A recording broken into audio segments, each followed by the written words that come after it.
You have to.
I will be able for like 30 You'll what? seconds. At 7 p.m. I have to be on my computer for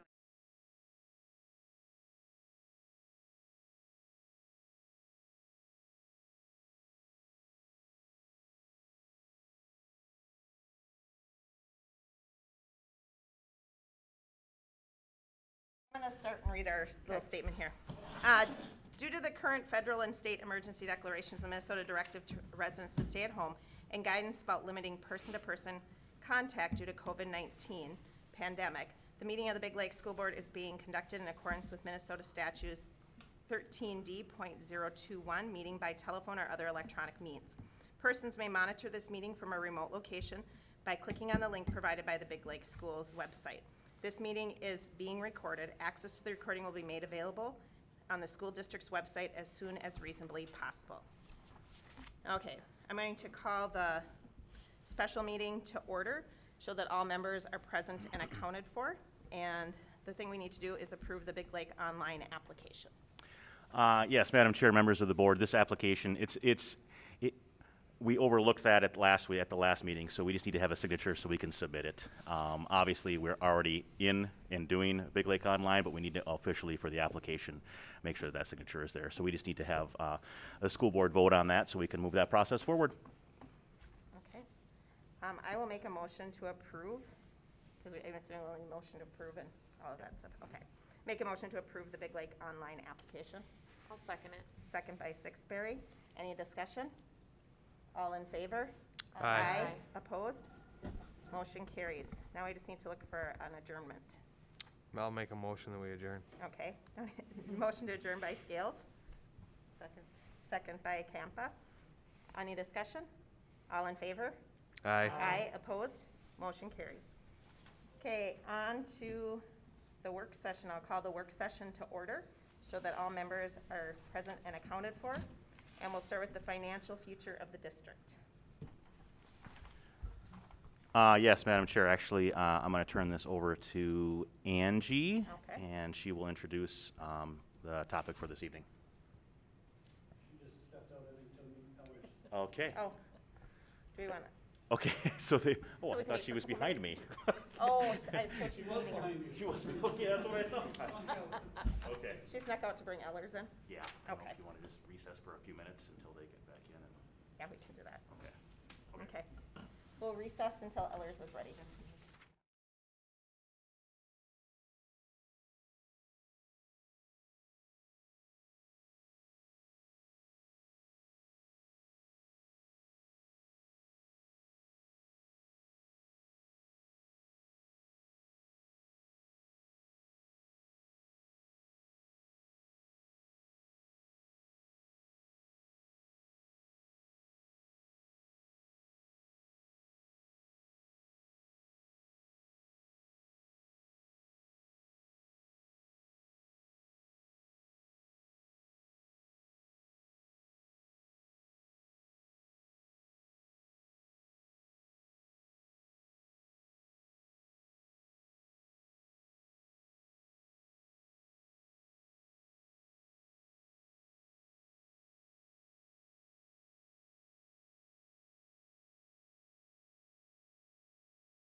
Back from recess, and we'll get started with the financial report. All right, members of the school board, Jody and Matthew, actually Jody was just here a couple weeks ago. Matthew's joining us from Ellers. As a follow-up to our finance committee, they're gonna review, they're gonna talk about the two-step referendum, or operating levy referendum, and show a sample ballot, and then also talk about possible scenarios of a bond referendum. So I'm just gonna turn over to them, and we want you to sit back, absorb the information. The finance committee has heard this, and then we'll have a discussion afterwards. So with that, I'll Thanks, Angie. let you take over. In fact, All right, so the big reveal of the two-step language is that first slide there. And I think at the finance committee, we talked about the fact that Edina was in a different situation at the time that they did this two-step because their referendum was expiring. And so you are not at the point yet. I mean, this would be definitely a good option for you at the time that you're closer to that expiration date, but you can see how the language lays out. We have had some districts propose some other options for this two-step language, and MDE has kind of not been very comfortable with it. They do like this model that Edina put together. Their attorney, when he drafted this ballot language, they were very comfortable with this language, but again, it works the best when you are close to that date of your expiration. And we're gonna review some of those dates at the end too, but we just wanted you to get some familiarity and see how that language reads, so that if it's an option you do wanna consider in the future, you can see how that looks. So Jody, to that point about Edina being a different situation, and you mentioned last time that we could actually have some flexibility in the language, in terms of, you know, like the last one, big bold, you're voting for a tax increase, but you could actually put some in there that say this is gonna coincide with a reduction in taxes, and so your net taxes are gonna stay the same or lower. Can you do that kind of language? For an operating referendum, you can only use that language if you are renewing an expiring authority at the same dollar amount. And, like you already have inflation on your ballot, so you can continue the inflation piece of it. But that is the only case where you can use that nice friendly language on an operating referendum. Okay. It just has to be renewing at the same amount that you have in place. Okay. Yep. You guys did use revoke and replace language before, and that's where this two-step language just gets a little too complicated, and I think where MDE has had some issues with that in the past. So then just a reminder that we started talking about the opportunity to take a look at some referendum questions. So if you go to the next slide, this is your current debt structure, and again, the debt that's going to be falling off, and that levy capacity that is available there. So you can see the existing debt, and then the blue bars are the facilities maintenance bonds that you just issued. So we have updated this to include the nice low rates that you received on those facilities maintenance bonds, which gives you even more flexibility. So that's really great news. So just a reminder that that is the reason that we are, you know, kind of talking about some of the opportunities that you have before you because of this, because your debt is getting paid off. A large portion of your debt is getting paid off. And then the next is, you know, as we talked at the finance committee level, we talked a lot about, you know, what the most pressing needs are. And for the last few years, we've been really thinking that operating referendum was going to be critical at this point in time. And fortunately, your financial condition is great right now. So you're not really at the point where your most pressing need is the operating referendum. However, there are some fairly large dollar items from a capital standpoint that need to be addressed, and that we will never be able to address through just your regular long-term facilities maintenance funding. It's just not sufficient. It's not sufficient for most districts. It's not sufficient for Biglake. It's sufficient for the 25 districts that qualify for the old all facilities program because they have unlimited funding available to them. They can levy and issue bonds at whatever level they feel like their taxpayers will support without voter approval.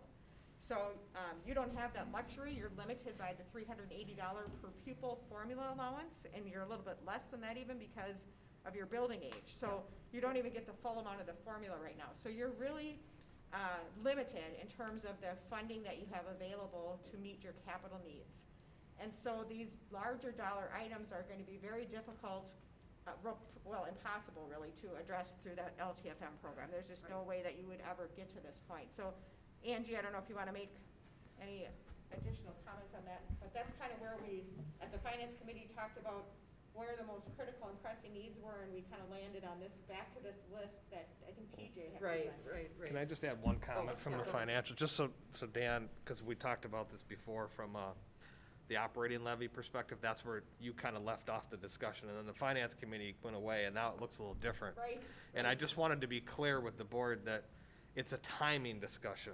It's a cadence of, we always said we wanted to do an operating levy, and then we also wanted to fund the capital. But what we're saying is that we need to switch the order of them based on the financial health of the district, and be able to sell that to the community. Okay, that's the difference. And I just wanted to make absolutely sure everybody understands that. Yeah, and we think it's good Okay. news. I mean, your Yep. operating dollars are getting you further along in the process than we ever imagined, which is, I think, a good story, so. No, I just, all I was gonna add, thank you, Tony, and is that, so this slide was prepared essentially from the PowerPoint that TJ presented back in January. And if you do want to, I did bring paper copies. In fact, I'll just pass them around if you want to, actually, if you want to just go ahead and. We learned this in elementary school, we can do this. Yeah. Yeah, and if you want to go through, I mean, I think it's worth revisiting them if you want to take some time just to talk about those. It's up to you guys, but just to kind of touch Yeah. base on them. I mean, because we could have TJ, not to put him on the spot, but he Yeah. is here to answer questions if we just want to quickly review it again, or maybe, Maybe we can look through it like now and just see if there's any questions on it. yeah, Sure. yeah, we Like, could I do think that too. we've seen- Yeah, because we have TJ here to answer Yeah. questions. Could we kind of get to the understanding of the switch though? Is, because are we all okay? Well, I guess maybe are we jumping ahead to kind of what are you proposing, I guess? We haven't got there yet, So right? now Yeah. we're proposing addressing these as the more critical needs at this point in time, and, kind of waiting on the operating referendum until we're closer to the expiration date for that.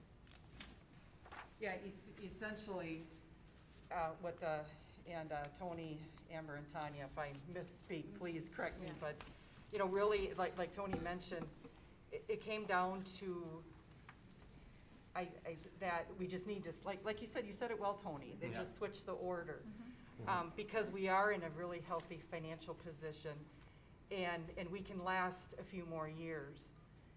But yet, we don't really have a funding mechanism for these projects. Right. Yeah, and if you had no needs, I mean, there's no reason to not let that Yeah. debt drop off and just have, taxes go down.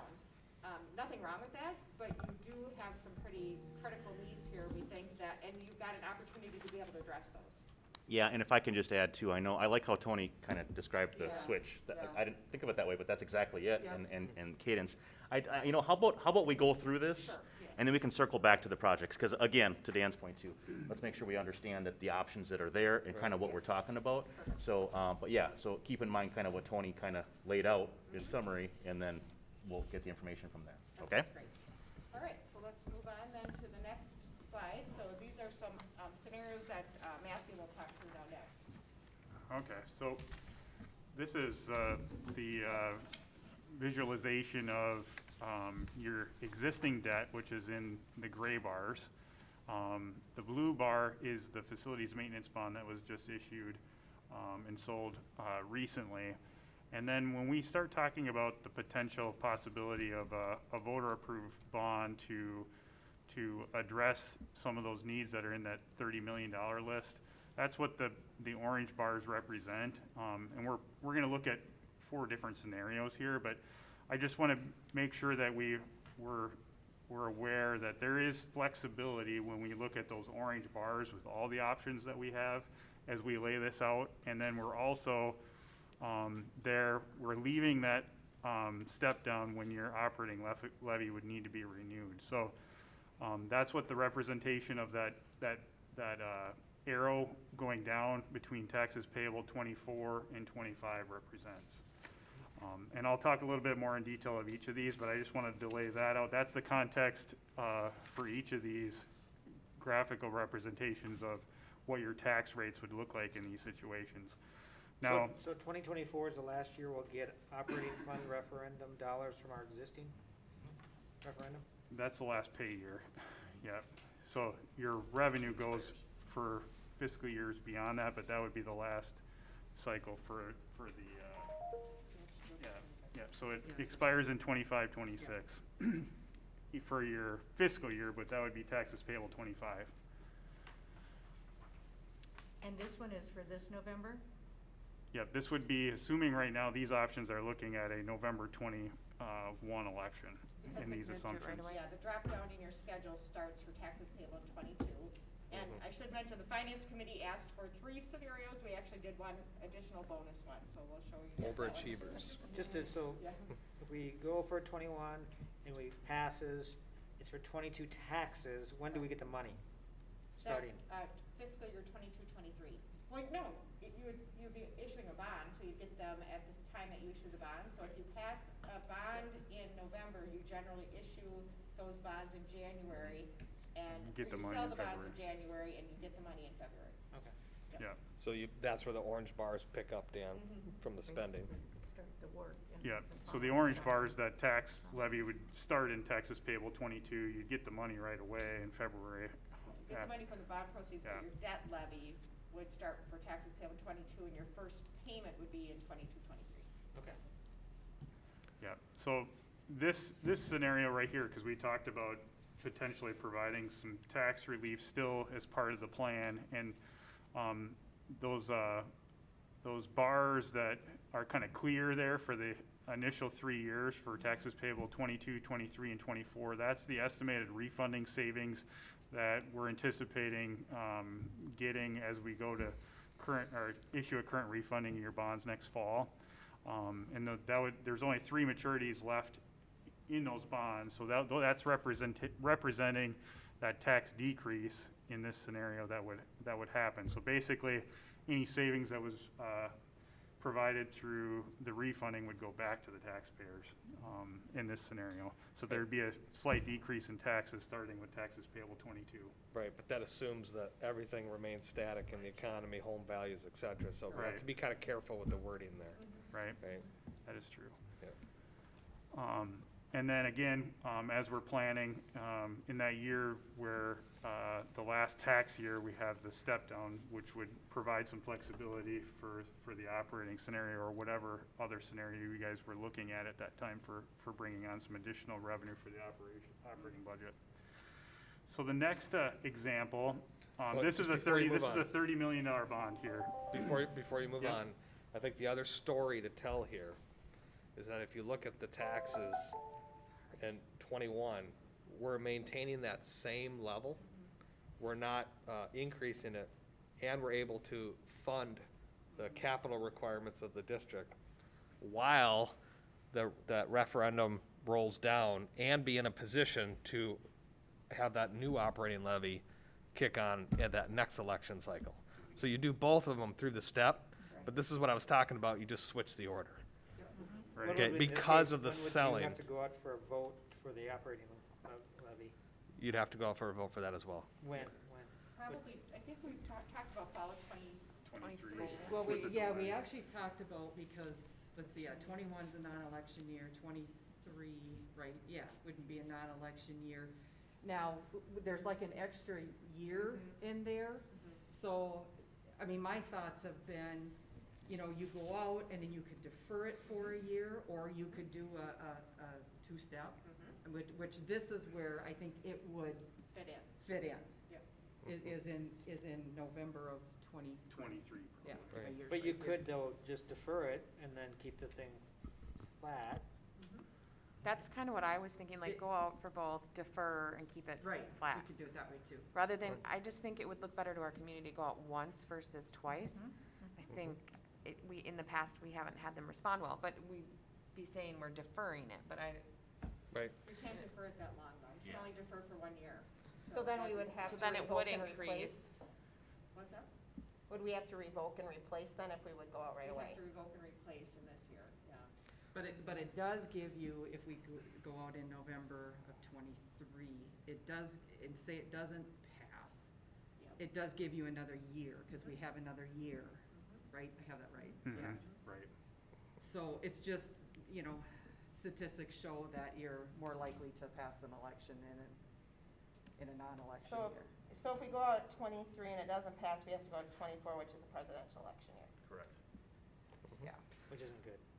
Right. So And if we went out in and if we went out this year and did the deferral, because I think we talked about that last time too. You can't do the. You- You we can't do can't do referral, that. you have to revoke and replace. Yeah. Yeah, Right. and I think also we gotta keep in mind, this is a little different than what you were looking at in the past, because we're talking about keeping taxes at the level they're at or less in all these situations, so, I think the message is a little different than what Yep. we were talking about with previous Yeah, elections. we did talk about that we're Yeah. not increasing.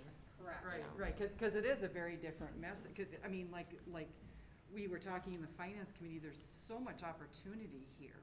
Yeah. That we can, November of '23, again, the message would be, even though on the ballot it has to say that, the communications would be, we're not increasing taxes. Right. So 'Cause it's you wouldn't all get the about money in the, until in the 25. message. What's that? It wouldn't be for, taxes wouldn't go up until 25. But they wouldn't They go up, actually wouldn't go up. they wouldn't go up. They'd stay the same. Because they still They- have, we have They that wouldn't fill gap. that gap until Yeah, 25. we're not filling that gap, and that's why we've left this Well, and to- scenario where we're leaving that step down in the debt, so that taxes are scheduled to go down, but you could fill in that space. Yeah, With so an operating. with Yeah. this, like 25, actually, it could drop down depending on how we do it. You know what I mean? That's another scenario. Yeah. Yeah, Right. yeah. Yep, that Sorry, was I'm getting the ahead of fourth- No, you're the fourth one fine. that we thought. Right, because if you go out with the operating levy now, the messaging would be a little difficult because the financial health of the district is good. So that's why you flip the scenario, and you can't put them both on, you could put them both on the same ballot, but you couldn't defer the operating long enough Right. per the But I rules. thought we also talked about maybe revoking and replacing it along Yeah, with we, this. we did talk about revoke and replace. That too, would but- be the option, but again, the messaging would be different. Right. Right. based on, you know, Right. considering our financial health as it is right now. Right. Yeah. So I the- don't know what the benefit of the revoke, yeah, I guess the only benefit would be that you wouldn't be voting in 23 Right. potentially, but yeah. Right.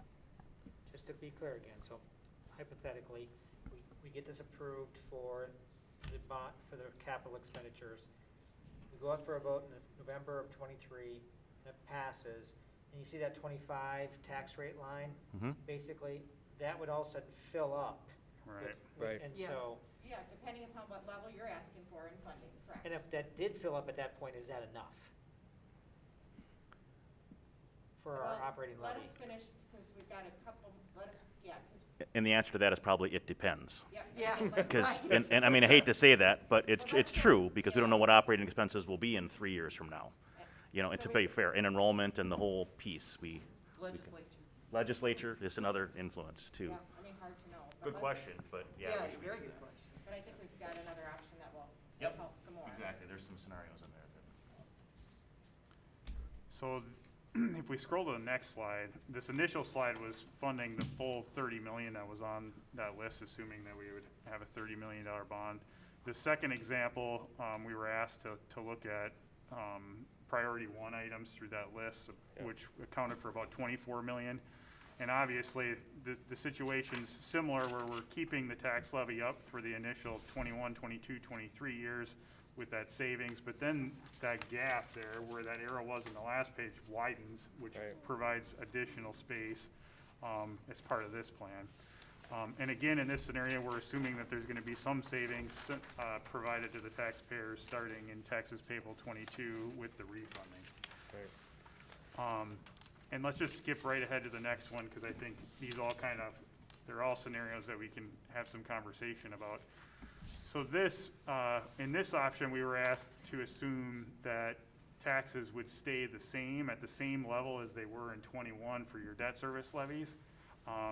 So we're assuming when we would go to issue that refunding, we'd capture that savings, but then at the same time, we would, if the voter-approved issue passed, that those taxes would be held at the same level they are with taxes payable 21, and there isn't any savings provided through this structure back as part of the debt service taxes. So again, those bars there are at the level, and the goal with this plan would be to keep taxes at the same level they are in taxes payable 21.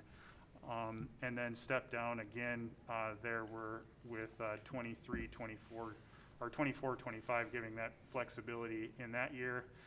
And then the very last assumption, And then- yep, oh, go ahead. The moving of principal, is that, principal maturities, is that what you're saying? Uh, And so this, Yep.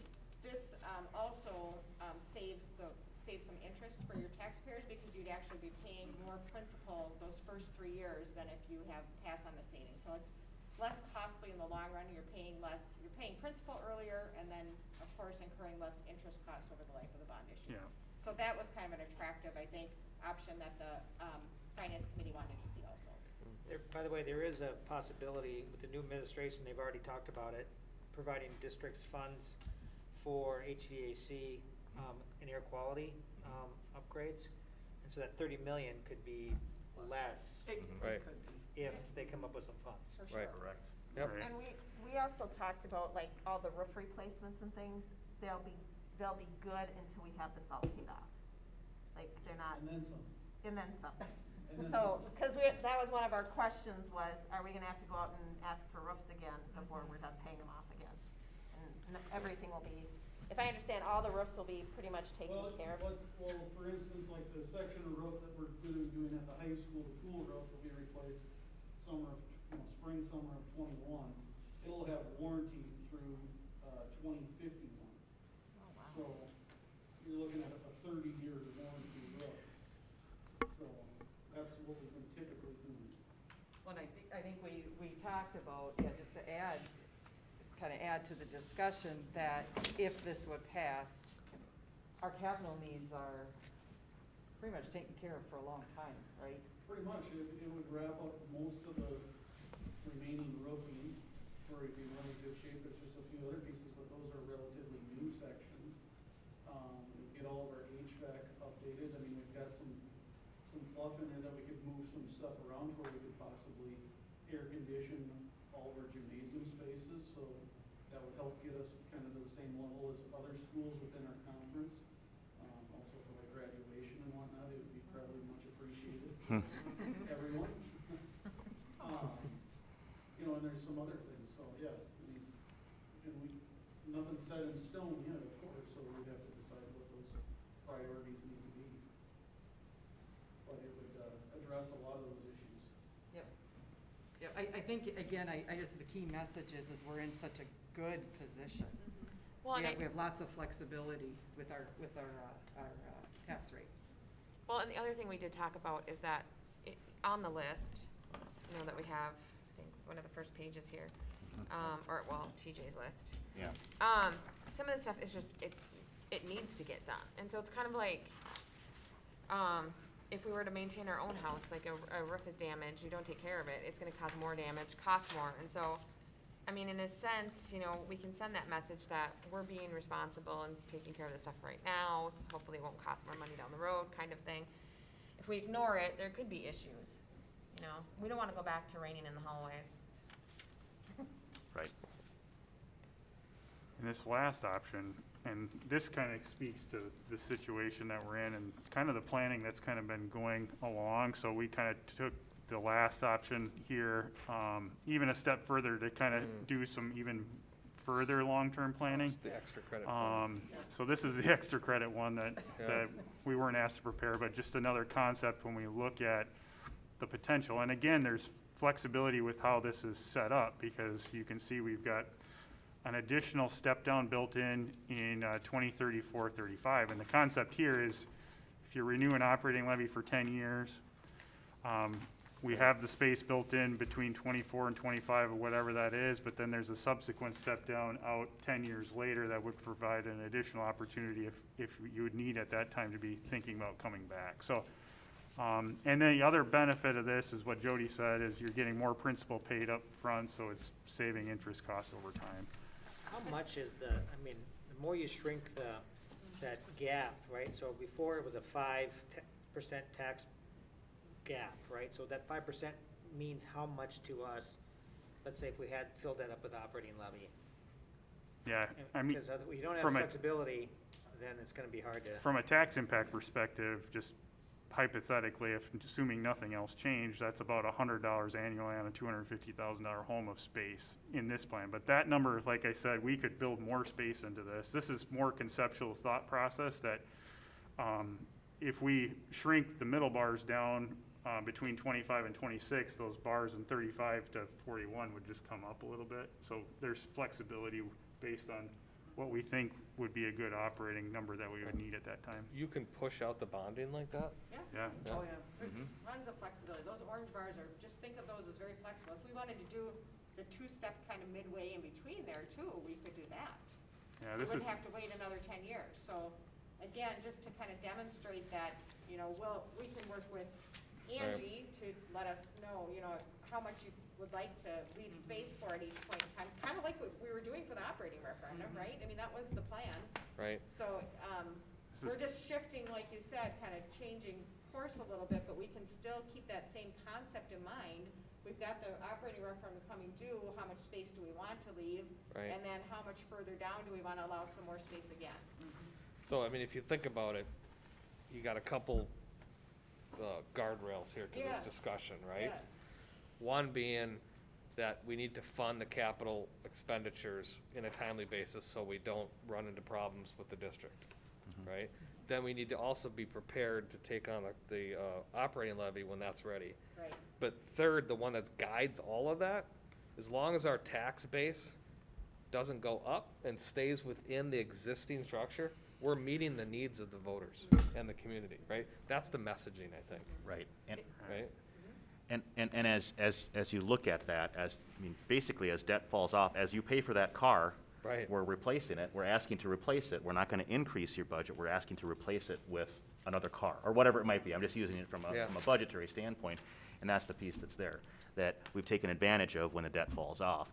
And Right. that's the strategy behind it, and, and to your point about the, upcoming potential elections, if we go out in November of this year for a bond, I would suggest we be very open and say, yes, we're gonna come back to you on the in 23 as well, and, because we're gonna be considering an operating levy there, and we're doing that because we're trying to honor your current tax rate and not increase it above the rate where it's at. So Right. as debt falls off, we'll ask you when that happens, so you can manage your tax rate. That's essentially, I would be very transparent so that they would know it's coming. So it wouldn't be like, oh, you just did this, yep, and we told you it's going to, and there's always gonna be some of that as well. But in the same respects, I think I would be very intentional about that strategic, methodical, transparent approach to how we're trying to manage this. And the last operating levy, didn't we say it was gonna last 10 years, and then this will be 10 years? No, we said 5, I think, Well, didn't we? I don't know that So we I was gonna ever- ask never that, like, said is that. 10 years Yeah, actually okay. realistic? Because we never go 10 years, or Yeah, well, we, I don't. think that the operating before that one, this might have been in, I can remember my years. The one before that, we said at least 5, I can't remember The what it first was. one that we passed. Right, yeah, Dan, you remember. It's hard to say it's gonna last for 10 years because you don't know what the legislature's gonna do, the economy, enrollment. But we you know, thought about but we're 5 on- years, but- and it's already past that 5 years, right? Oh, yeah, because Yeah. because we're gonna be on year, what are we in this year, year 5? I'm losing track of my years. There's 6 But that could Yeah, change so anyway. easily if something in the district changed, Right. enrollment Right. or And- something along those lines. And in Right, all but honesty, I mean, we did what we promised with the last money. Right, I'm just saying, is it realistic to think that we can go 10 years without having to do another, I mean, I'm wondering if this plan here is realistic in the sense that I don't know if we can go 10 years. Well, you go back to the previous slide. This one, I think, is not realistic in the sense that we don't have enough headroom in the Yeah, early in years case. for operating levy. We just don't. I mean, we need headroom, and this one gives us headroom. And Which so- one are you referring, this one, Dan? Yes, Yeah. that one gives us headroom. The other one, it kind of paralyzes you the first few years out of the gate because there's not much gap there if you want to keep the tax rates the same. This at least gives you that, basically a 7-8 tax rate, 8% increase possibility to fill with operating. to fill with operating. Right. And we're gonna have to have that flexibility. The other one, we just got a little bit of gap to fill with operating, and now good luck with that. That's not much Right. money. Right. Yeah, because I think you almost need to build in a step down, like on year 5 or something, in case you need to go back out. Right. You know what Oh, I'm saying? yeah, I And- see what and- you're saying. So, I mean, Uh-huh. I was kind of thinking, like, load it in the beginning, heavy load it in the beginning, so you have that step down, so you have that room to fill back in and continue to keep it level. Yeah, and again, if you guys give us that direction conceptually, I think in working with Angie and looking at what that translates to, like on a $250,000 home under each of these options, we can, get to something that feels comfortable and that we could bring back maybe again through the finance committee, Get- to meet your needs at those Can, points of can you compare, Dan, when you say headroom, which one are you comparing it to? Just so we understand what your point is. So, I'm Yeah. 2025 into the top right right now, the extra credit one. I'm not sure why we'd even bother with that. Yeah, we talked about that. We didn't want It's to, so little, yeah. If Right. you would go with this, this is all for the capital, Yep. right? this is the header. Yep. Yep. Yeah. We could fill that. Yeah, Yep. level it off, that's what I With was operating. talking about. Yep. Yeah, so the other one had these bars up here, that doesn't give you much headroom. Oh, yeah, okay, yeah, then we're aligned. I think And so we're then- aligned. Yeah, right? it's Yeah, what- yeah, it's what I was you saying. should actually take these down or something to even give you more After headroom. 5, I think. No, what I was saying is, no, I was agreeing with you. They need to increase it, so make it heavy in the beginning so that we have that step down in 5 years after. So, step down in like 30, right? So that after 5 years, if they have to go back out, they have the room. So you're bringing 25, 26, 27, 28, 29 up, so 5 years up to level And allows for that two-step then. with the first 3 orange bars. So we're saying the same thing. The first 3 bars are there. We'd level out the next 5 years with those first 3 bars. But then. And then there's a step down, so room to go back out. But you're saying then, we're running, our operating levy's gone here, Yeah, and then We we're need gonna more have no operating. operating levy Yeah. ever, then when we Uh, have this. You'd have the renewals built in there though, so anything, it would be above whatever you'd be renewing. This does not assume that it goes away. This does not assume your Okay, levy goes away. okay, but we're gonna have to, most likely, not just renew, we're gonna have to like. Right. increase. So Yeah. you do need a little room there, for Yeah. sure. Yeah, Right. oh, definitely. So I think we're all kind of on the same page. You We are, wanna, we yeah. wanna see that it stays level, and then we see a drop down. So technically it'd be 8 years from now, right? But 5 additional years for that operating, to give it room so that if they need to go back out, they can in year 5. Cause we have to think about the future health of the district too when we make a decision, and we don't wanna put the future school board, whether it's us or somebody else, Right. in a position where there's no room to do anything and they're stuck. so the operating levy isn't going away, we're just looking at having to add to it. Yeah, and these are your, technically, these are your, levies that are spread on net tax capacity for capital and debt service. So the operating referendum is independent of this, so we're not assuming that that goes away. But, again, we're kind of assuming those RMD levies stay at about the same level until it expires. And it just happens to expire at the time then when we could afford an increase in that because we've got drop off in debt. Exactly. It's a timing thing. It's a cadence, like Tony said. It's a Yes. different version of a two-step. Right, right. Yes. Yes. I would agree with you, Dan, I like this look better than. When you go Yeah, back of out course, to the but- vote then, would you have it still like to replace the existing and then, so it'd be a coup question? Two question probably. Yeah, I think. Revoke, that's- otherwise you're in danger of losing it all. Right. Right, and just know that every single, is there any wood around here? Every single behind you. poll question in the last 5 years has passed by the voters.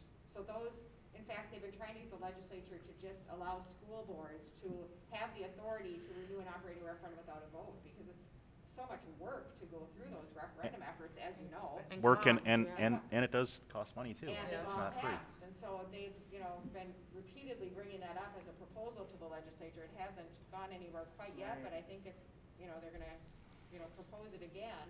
Hopefully by So- 2023. Yeah, maybe by 2023. Maybe that'll just That'd be happen. perfect Just need a timing. one-step. Yeah. You Right? don't need the two-step, yeah. Yeah. Right. Well- Anyway, I think, and I think as Angie mentioned, it's hard to know how things are gonna look. Again, I think it's just fortunate that you're to the point right now of being able to sustain without needing to ask the voters for an operating referendum increase. So then, the The switch. switcheroo kind of with, well then let's not forget the capital needs that we have out there, right? Yep. And at first, I think even at the last meeting, I voiced that I only wanted to go out for one vote, like I've said that. But then, I remember from the last meeting now talking about this, that the reason why I kind of changed my opinion is because here's the deal. If we waited until 2023 to go out to cover it all, we'd go down and then we'd be going back up. And I just don't think that's a good thing, because I think then we're gonna get a lot of people voting no. They're gonna say, we don't want you to increase our taxes, even though it's going right back where it was. Yeah, they We're don't- better to don't keep like them being on a level. roller coaster, for sure. Right, Yeah. right. Right. So if you keep it constant. And I think we have, just so you know, we've definitely had other districts in this position where they've had debt expiring, and they've very successfully worked with their communities to say, it's kind of like a renewal. We're Yep. kind of renewing your commitment that you've made to our facilities and our capital needs.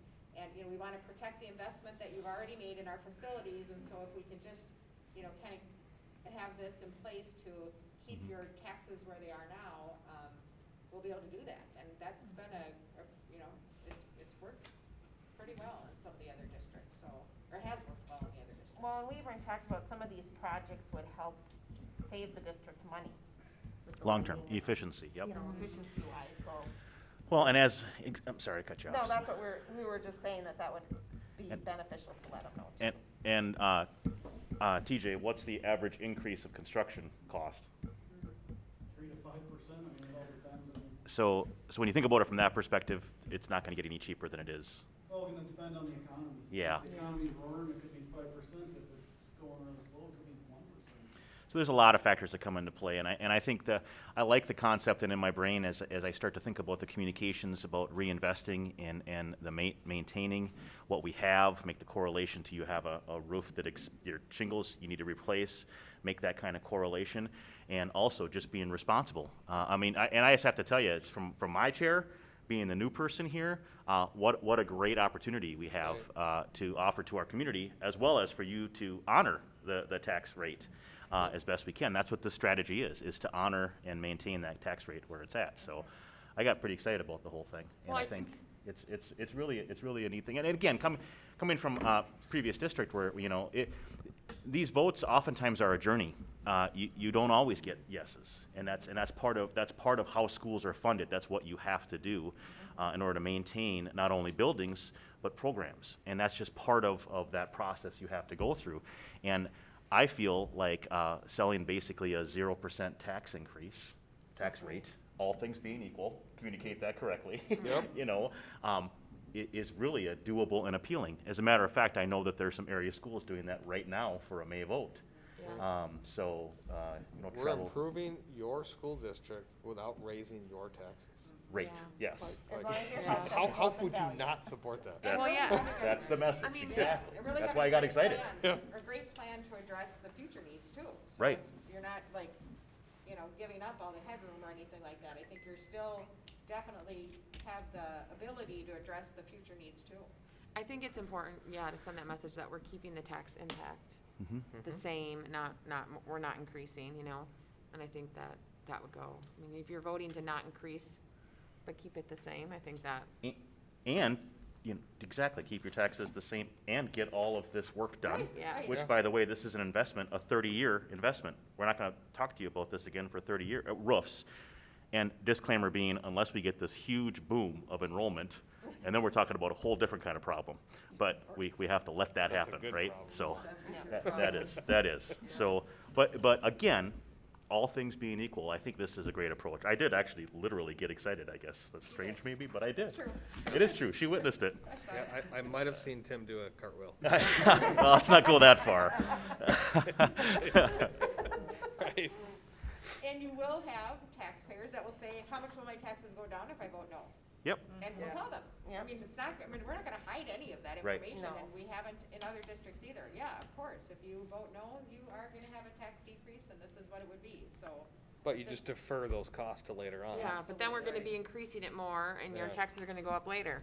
I mean, we can say, you vote no now, that's fine, but next time we're gonna have to come out higher, and your taxes are gonna increase. Yeah, you could just say, how much do you save if you don't repair your leaking roof? Yeah. right, Yeah. right.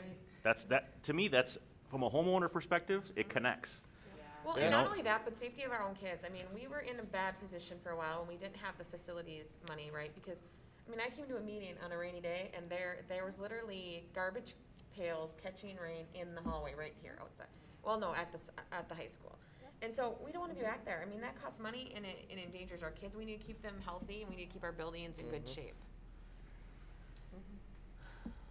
So do we wanna, talk about timelines? 'Cause I think that was one of the last Yep, slides, so right? again, we can go back to any of this whenever you Yeah. want to, but this is the, just a reminder, so it was approved by the voters in 2015 for 10 years, expires after 25-26.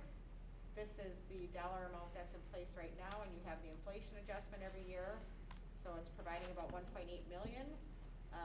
And so the first year to renew, we say is 2024, without, So are you asking or telling us? no, we're telling you that. Oh. We looked at that again, right? we did. First Yeah. year to renew is Right. 2024, because it's in place for 25. Right, Yeah. right.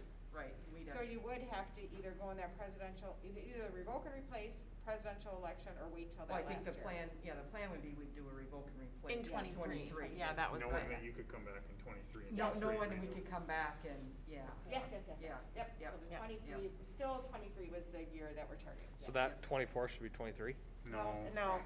no, Oh. it, That's what it Okay. can renew. Yeah. That's just a renewal. Yeah. Okay. we would still do revoke and replace in 23, and then we defer some of the funds till 24, correct? Or is Well, it if you 20? revoke and replace, you don't need to. You don't We need don't to need to defer. defer then? But you could. Oh, you If you- could. If you did a two-step, where you had to. Right, Exactly. Oh, maybe right. that's what I was thinking, Right. for the two-step, yeah. Yep, Because that's exactly. probably where That that was the would, conversation we Yeah. had, Right. is Right. going into the non-presidential in Correct. 23. We don't wanna do presidential, Yeah. I just. Yep.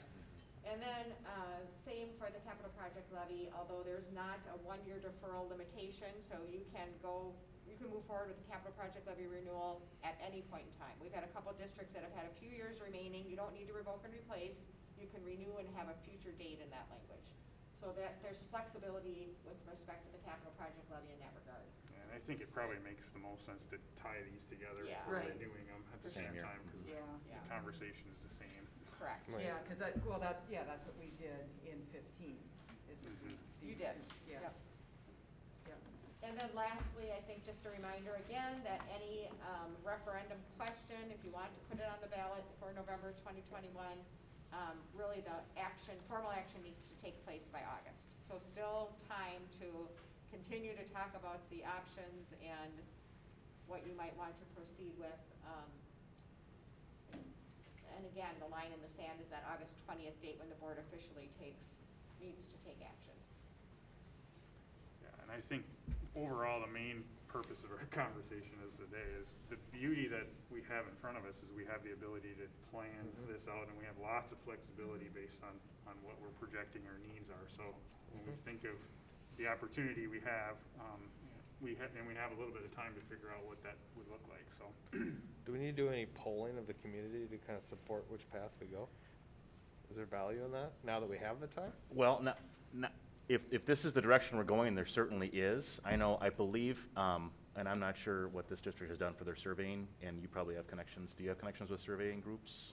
We've worked with all of them. Okay, so whatever I'm we- familiar with Morris Leatherman. Morris, That's who what we've we used in the And past. they've done, and we would do a work session around what questions do you want to ask, and they would give Yeah. you a package, and then they would have a return around, and we would review it, and then we would make sure it matches up, and, how likely are you to ask for or support turf? I don't know. The problem Whatever is- it might be. The only thing is last time we spent all that money, right?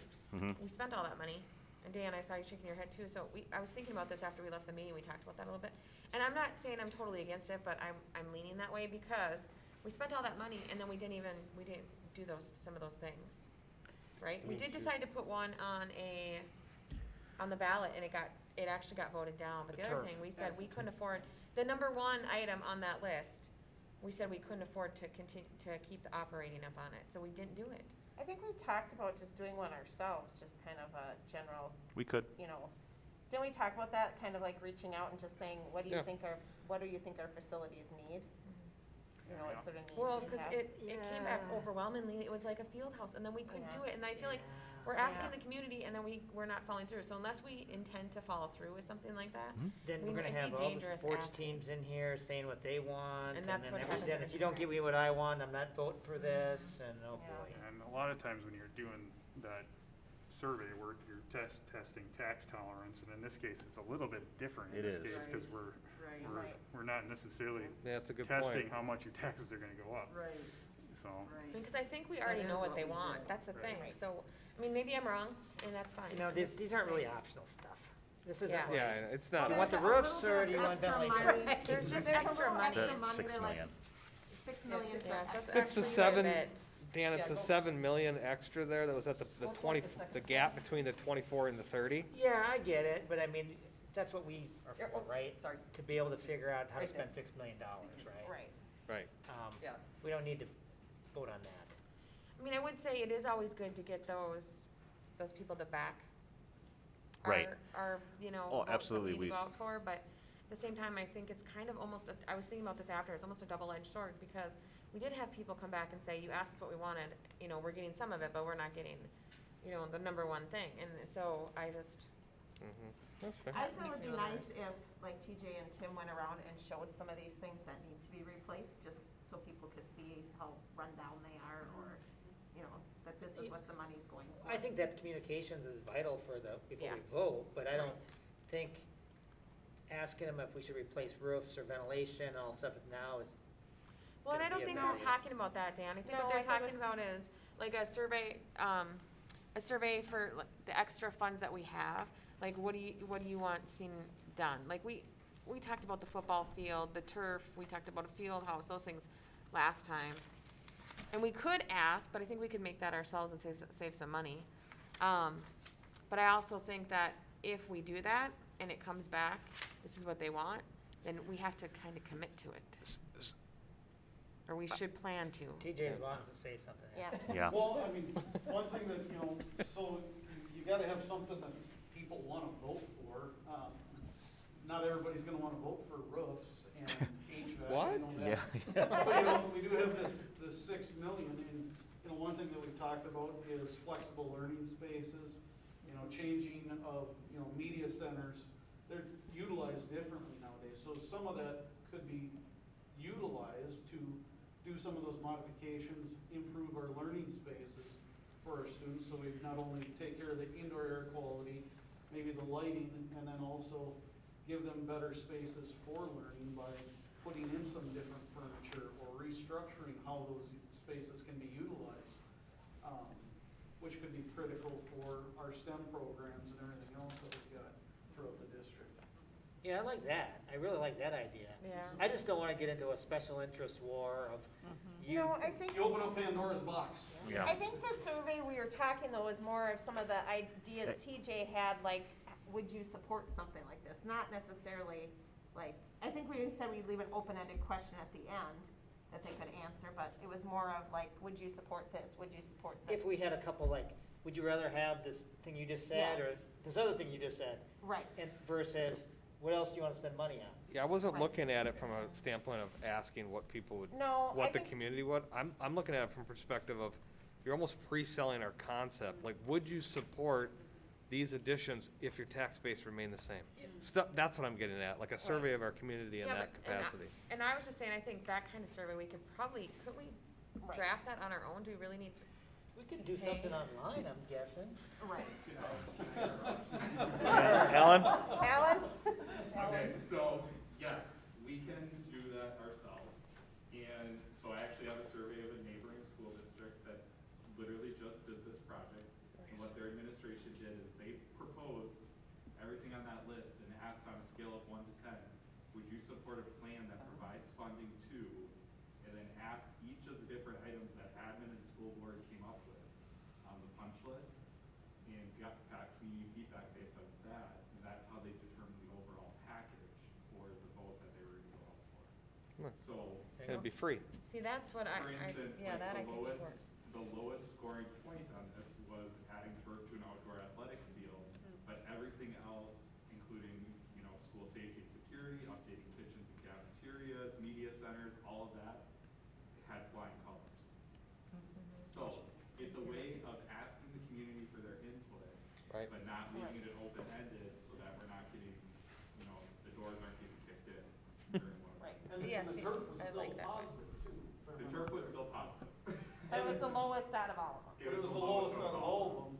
The one thing that we should consider, I mean, I'm not a huge turf fan by any means, because it's a whole nother animal. But if we're redoing the track, that would be the time to do it, because if you redo the track and then you go back a year later and say, well, we really wanna add turf, And, now you're potentially damaging your track that you just replaced, so it's kinda one of those timing pieces. so Another thing Mississippi is- 8, how many of them have turf out of Mississippi 8?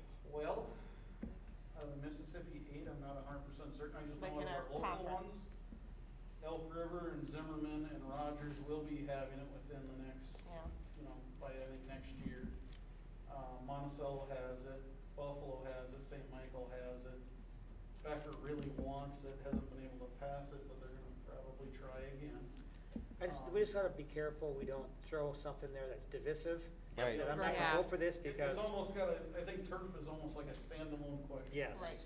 Agreed. That's an Like we add-on. did last time. Yes. Yeah. Right, right. Just because it is controversial, some people think it's all about sports. Fayette can utilize it more, you can utilize the space quite a bit more than you currently can with just Well, grass. And can't you, in your, when you put the survey with the question you're asking about that, you can say, this is how it would be used. I mean, you could Yeah. so justify it. If we do go out for this, it will be a robust communications package that gets pieced together to educate everyone, not only on the tax, the different ways that the tax levels need to go down and stuff like that, but it's also gonna have to be, what's the value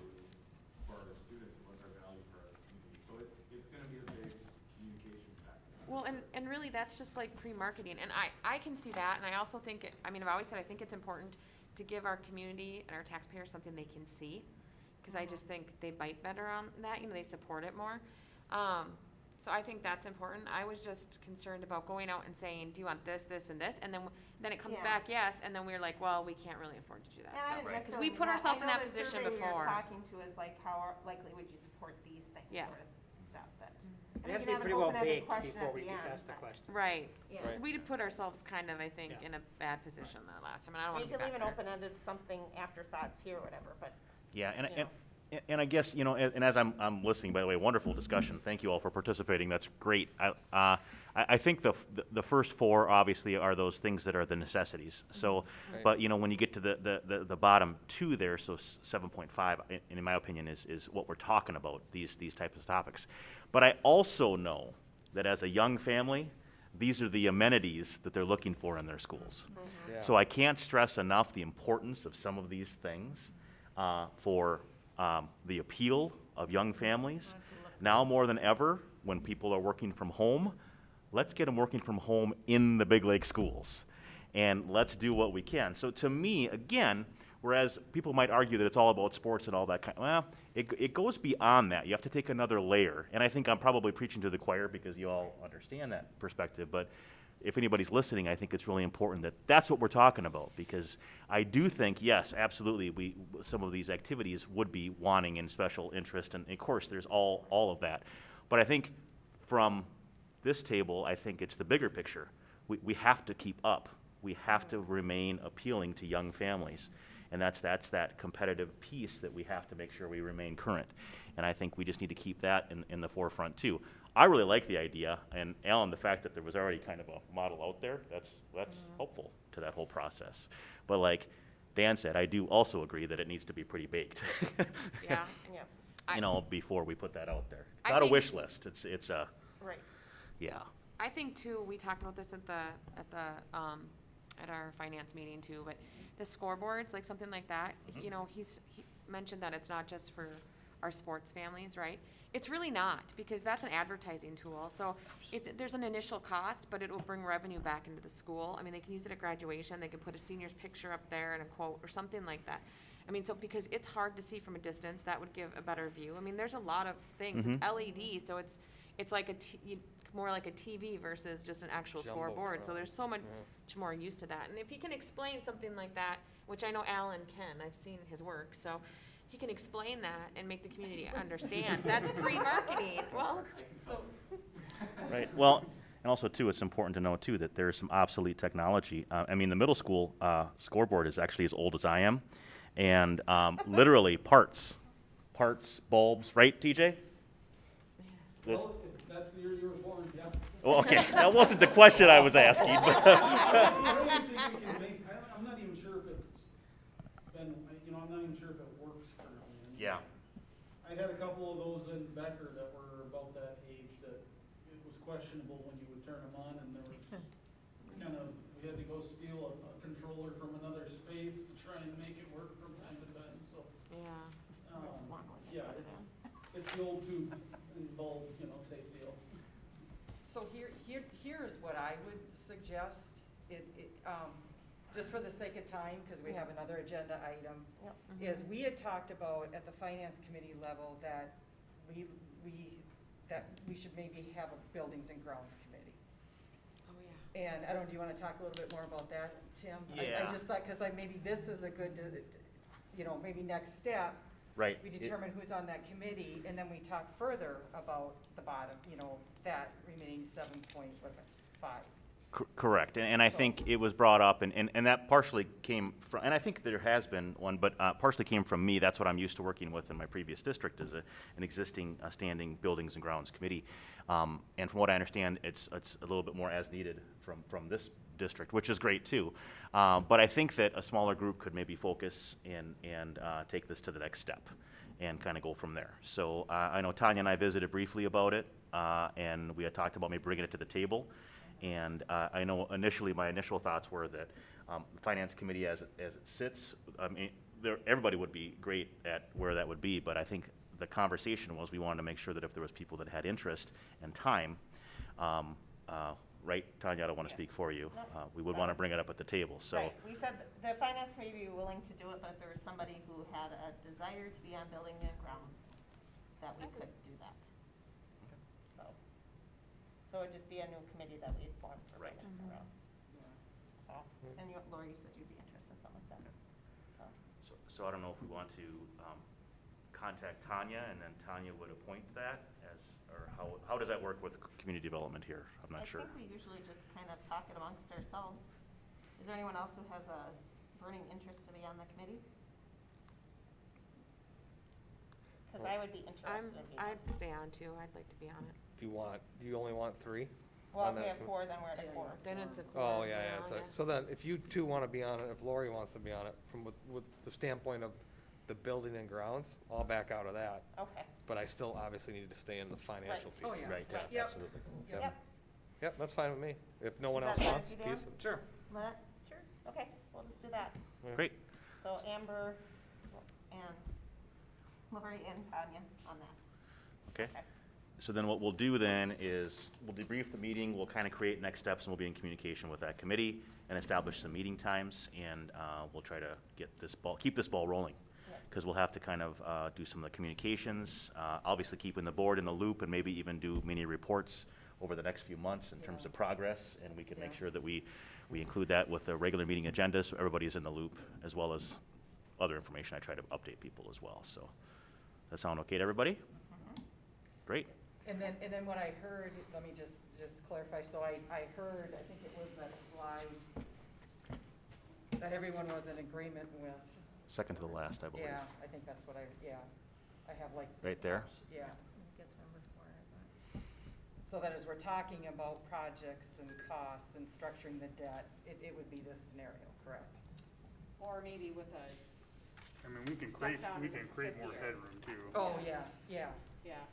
Yeah, I think, I would like to Yeah, see 'cause it with the step down in the 5th year, so that we're keeping Yeah. it level. I think what would be helpful is to kind of understand what kind of revenue you could generate Yeah, before we decide specifically on what we yep. set the and we've- structure as. Yeah, we've got time too, because what I'm, just the board's aware, what I'm in the process of doing is trying to update a forecast.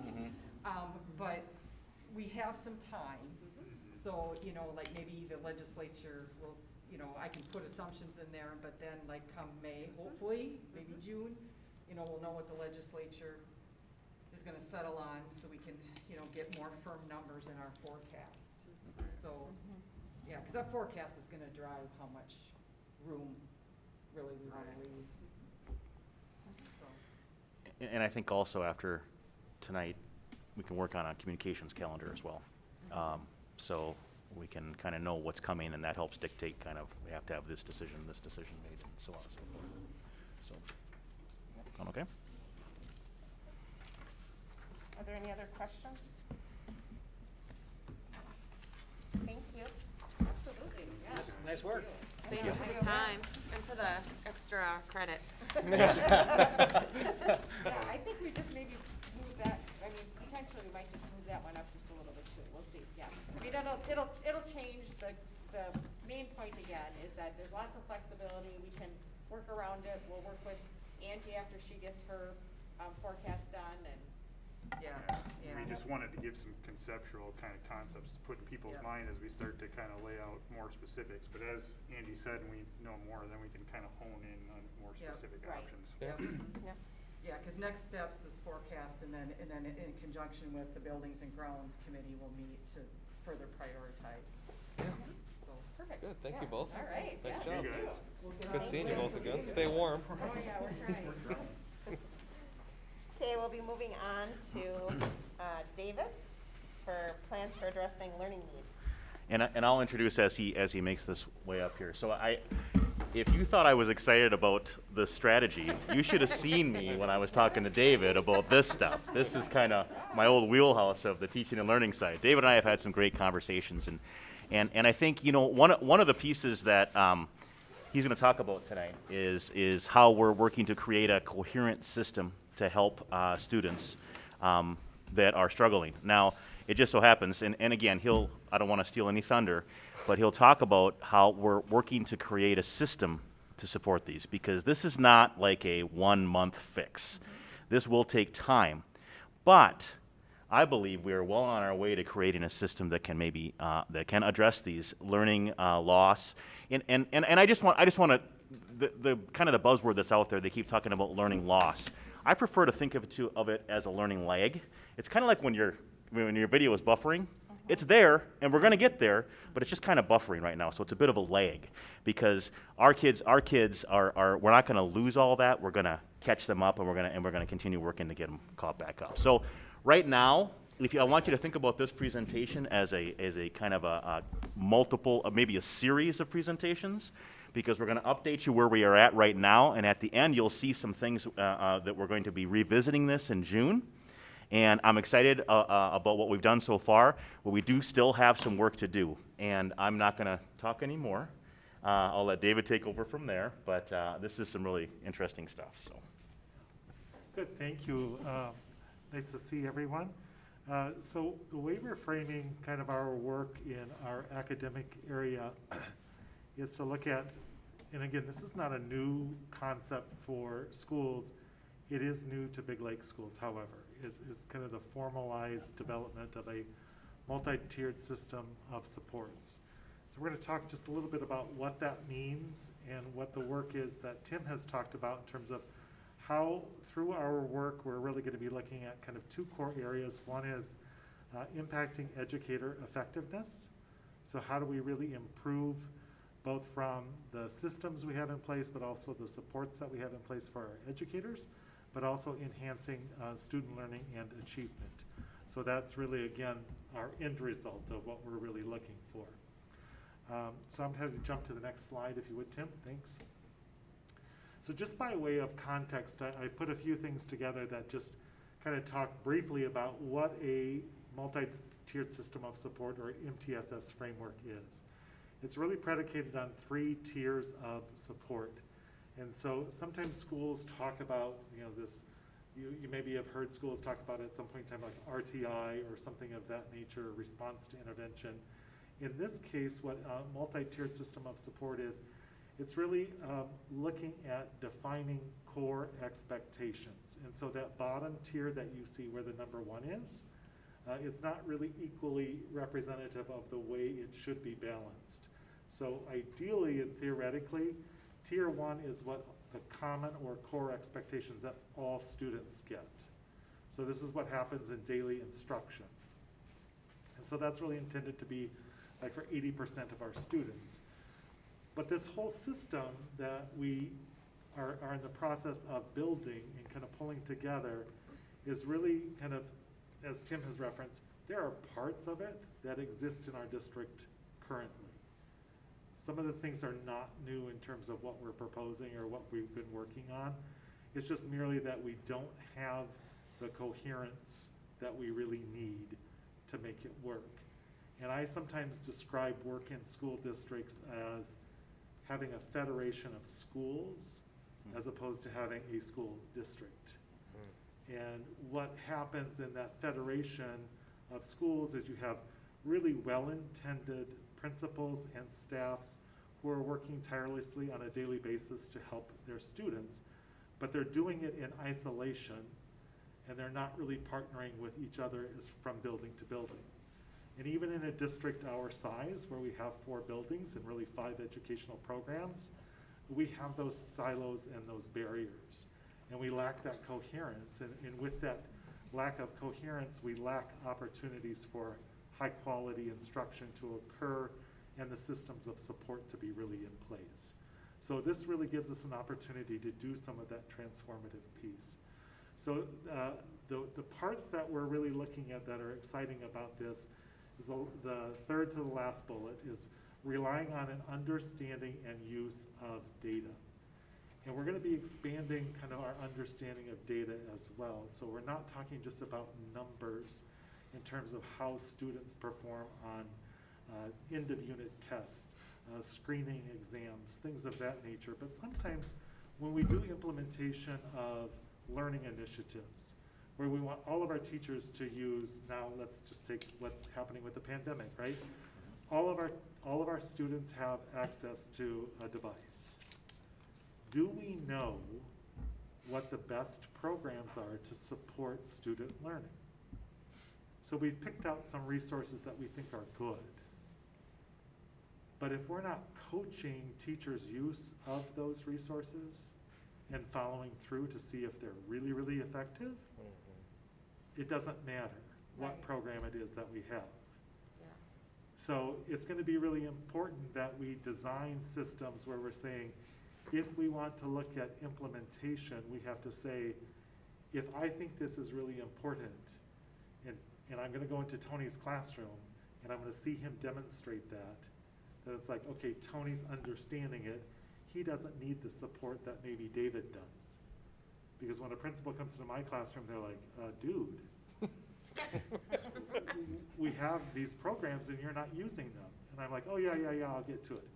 Next week, oh, yeah, I'll get to it. Next week, I'll get to it. It's not that I'm being like forgetful, it's maybe I don't have the confidence or the skills to do that. Yeah. So we need to ensure that we have those positions in place and the supports in place to make sure we're looking at that. The other piece is, again, I think it's just that system-wide approach of how do we really get our 4 buildings, our 5 programs, talking seamlessly and working seamlessly with one another. And it's kind of like being in a family, okay? You got 8 or 9 administrators. I've got 8 or 9 siblings, right? I get along with some of them better than others, but we're a family, so we got to make that work. So how do we do that to really move things forward? So I'm going to just have you jump to the next slide, Tim. So I might have Okay. missed this, but it sounds like the problem you're defining is trying to drive efficiency in the teaching? Like, is that what you're saying to us? Like you're trying to build consistency? It is both about efficiency and about effectiveness. Okay. And so, you know, again, I go back to the example of like the using of technology. And so if we're going to say that like we're using at the elementary level Seesaw, and we have teachers who are not using Seesaw because they maybe don't know how, they have apprehension around what to do, and we don't do any intervention with our teachers to support them, it's not going to impact students. So while the system is really designed about students, it also has a layer for educators as well. Right. So it gives us that opportunity to drill down and decide how we can best support the teachers that we have. This is just another quick view, and we're going to get into it a little bit more in the next slide, but we're going to be taking a look differently at not just the curriculum that we're teaching or the standards that we're teaching, but we're going to say, how does helping really with direct instruction on behavioral expectations and social emotional learning factor into how kids learn? And so as an example, you know, we're seeing, for instance, like collaboration is so important in the work field. I mean, we expect everyone to collaborate with one another. But if we don't teach collaboration skills to our students, Right.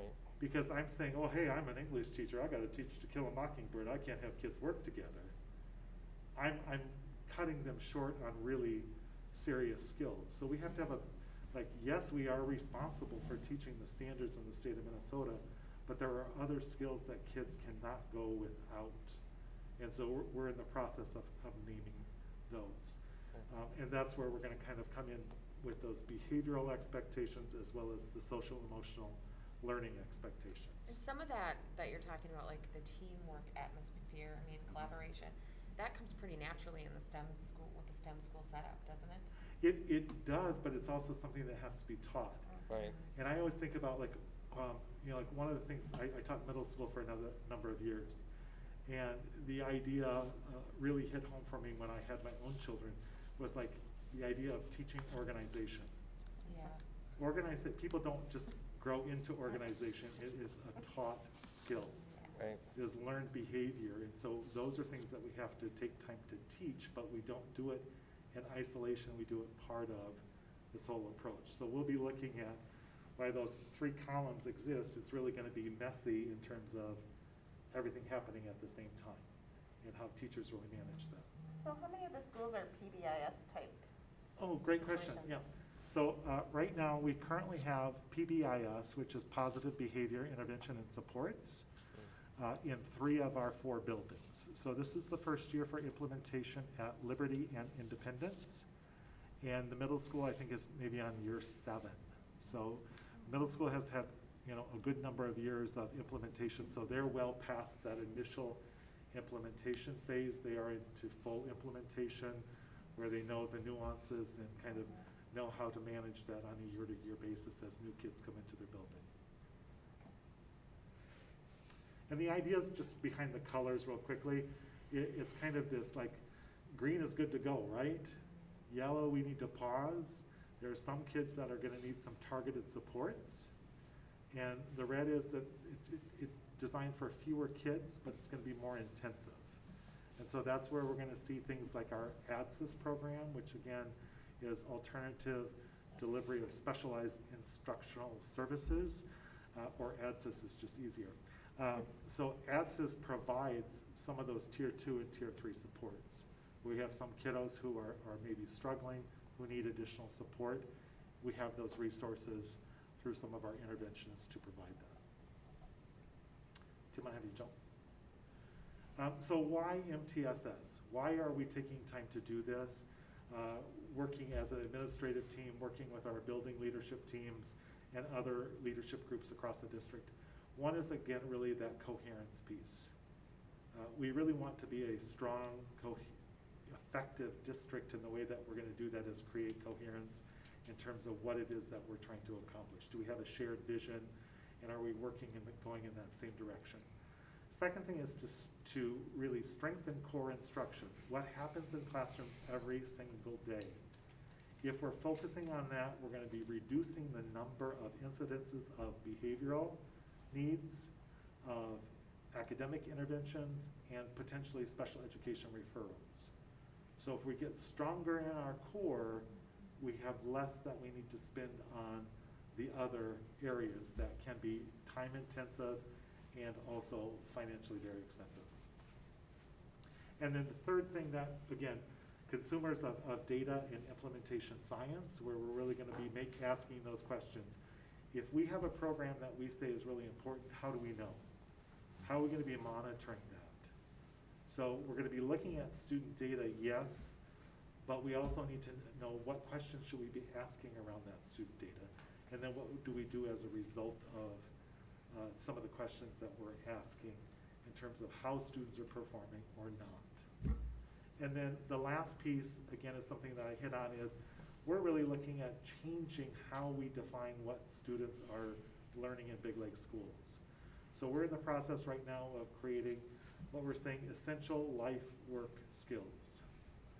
So we've been working with individual buildings to identify when a student comes into Liberty, what do we hope some of the skills are that kids are bringing into, not academic skills, right?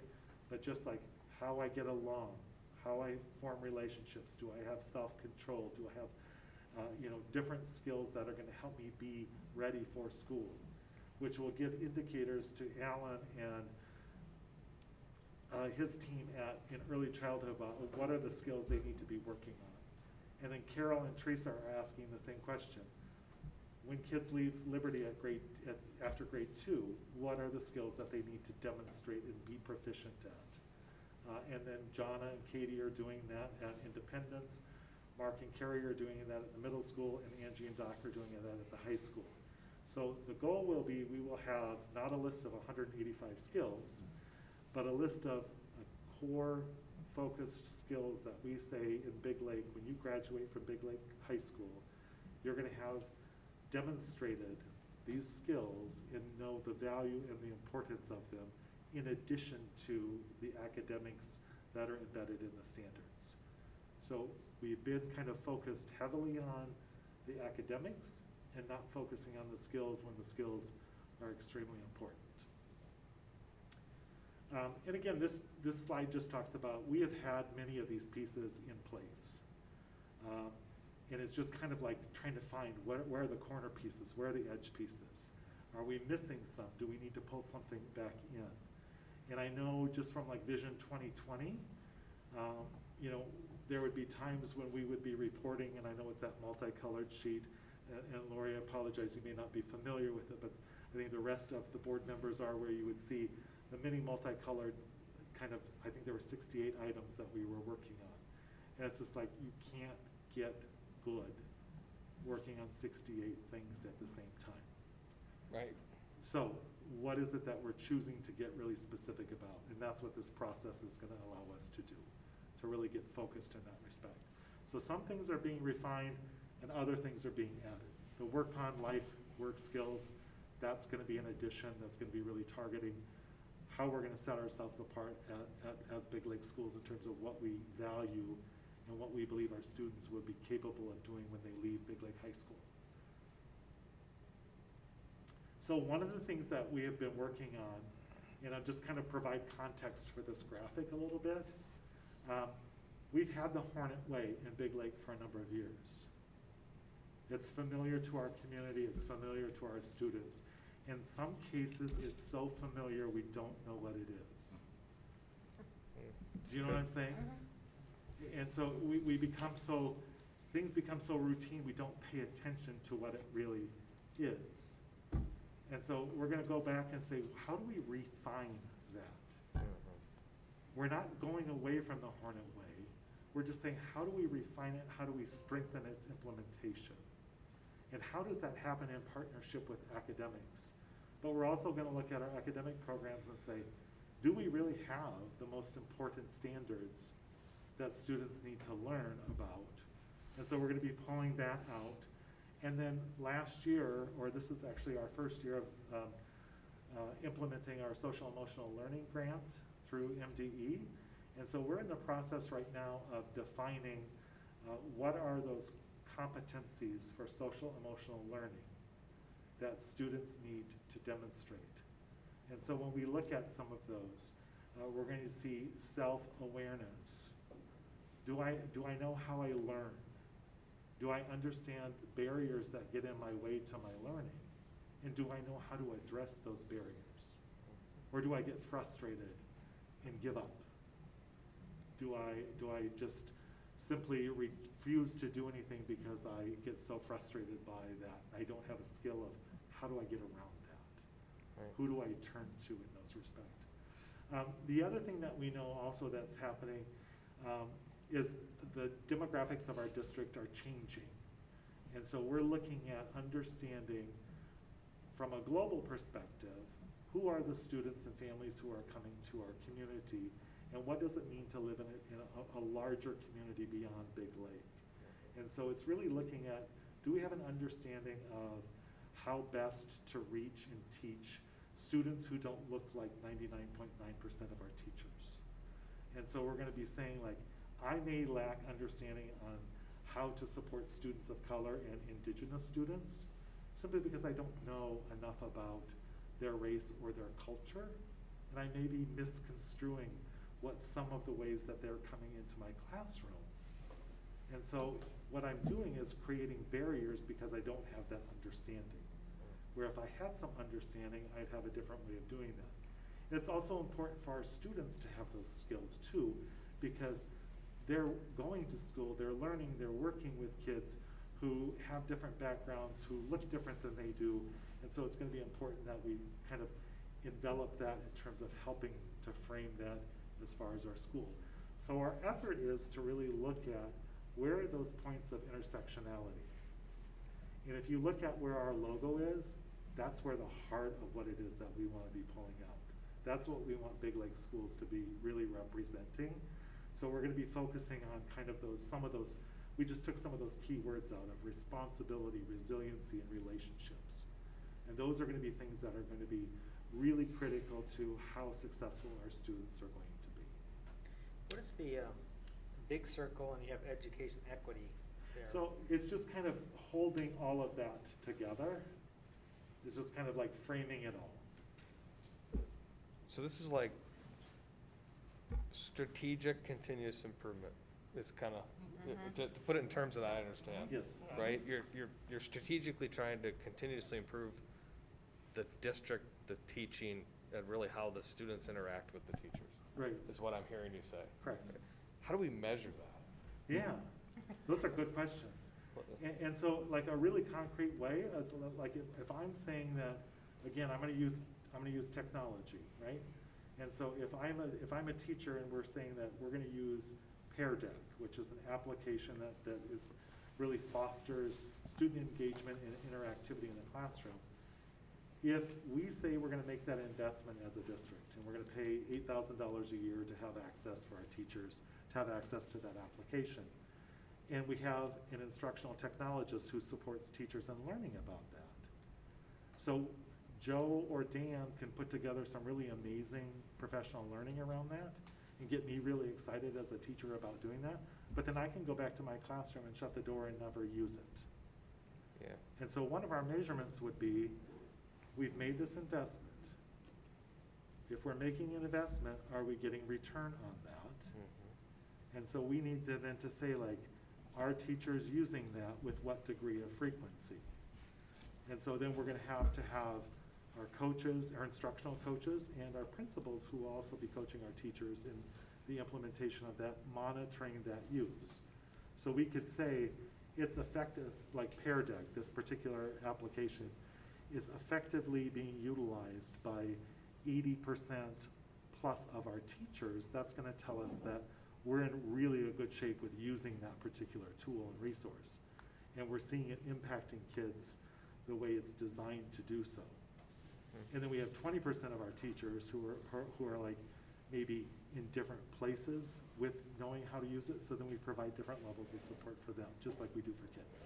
And I think simultaneously to that point too, just you kind of building off of that example too, I think it's a great time for us to kind of renew, reboot, rethink our teaching and learning, or not our teaching and learning, but our teacher development and evaluation systems, as well as our QComp, because those all tie in a means to support this. So I think it's a great time for us to kind of reboot and realize those are in place to help support these efforts as well. I guess what I'm getting at is, if you measure the usage of the tool, that doesn't necessarily equate to the performance of our students. So what I'm getting at is will this help set up like improvement in test scores? Like, is that your metric that we would see? Like, okay, this is working, and this is kind of the evidence of it. So it would be an indicator of. Okay, so it'd be like a lead indicator to that. Yeah. Some of Okay. this stuff really has nothing to do with test scores though, right? I mean, you're teaching them realistic life skills.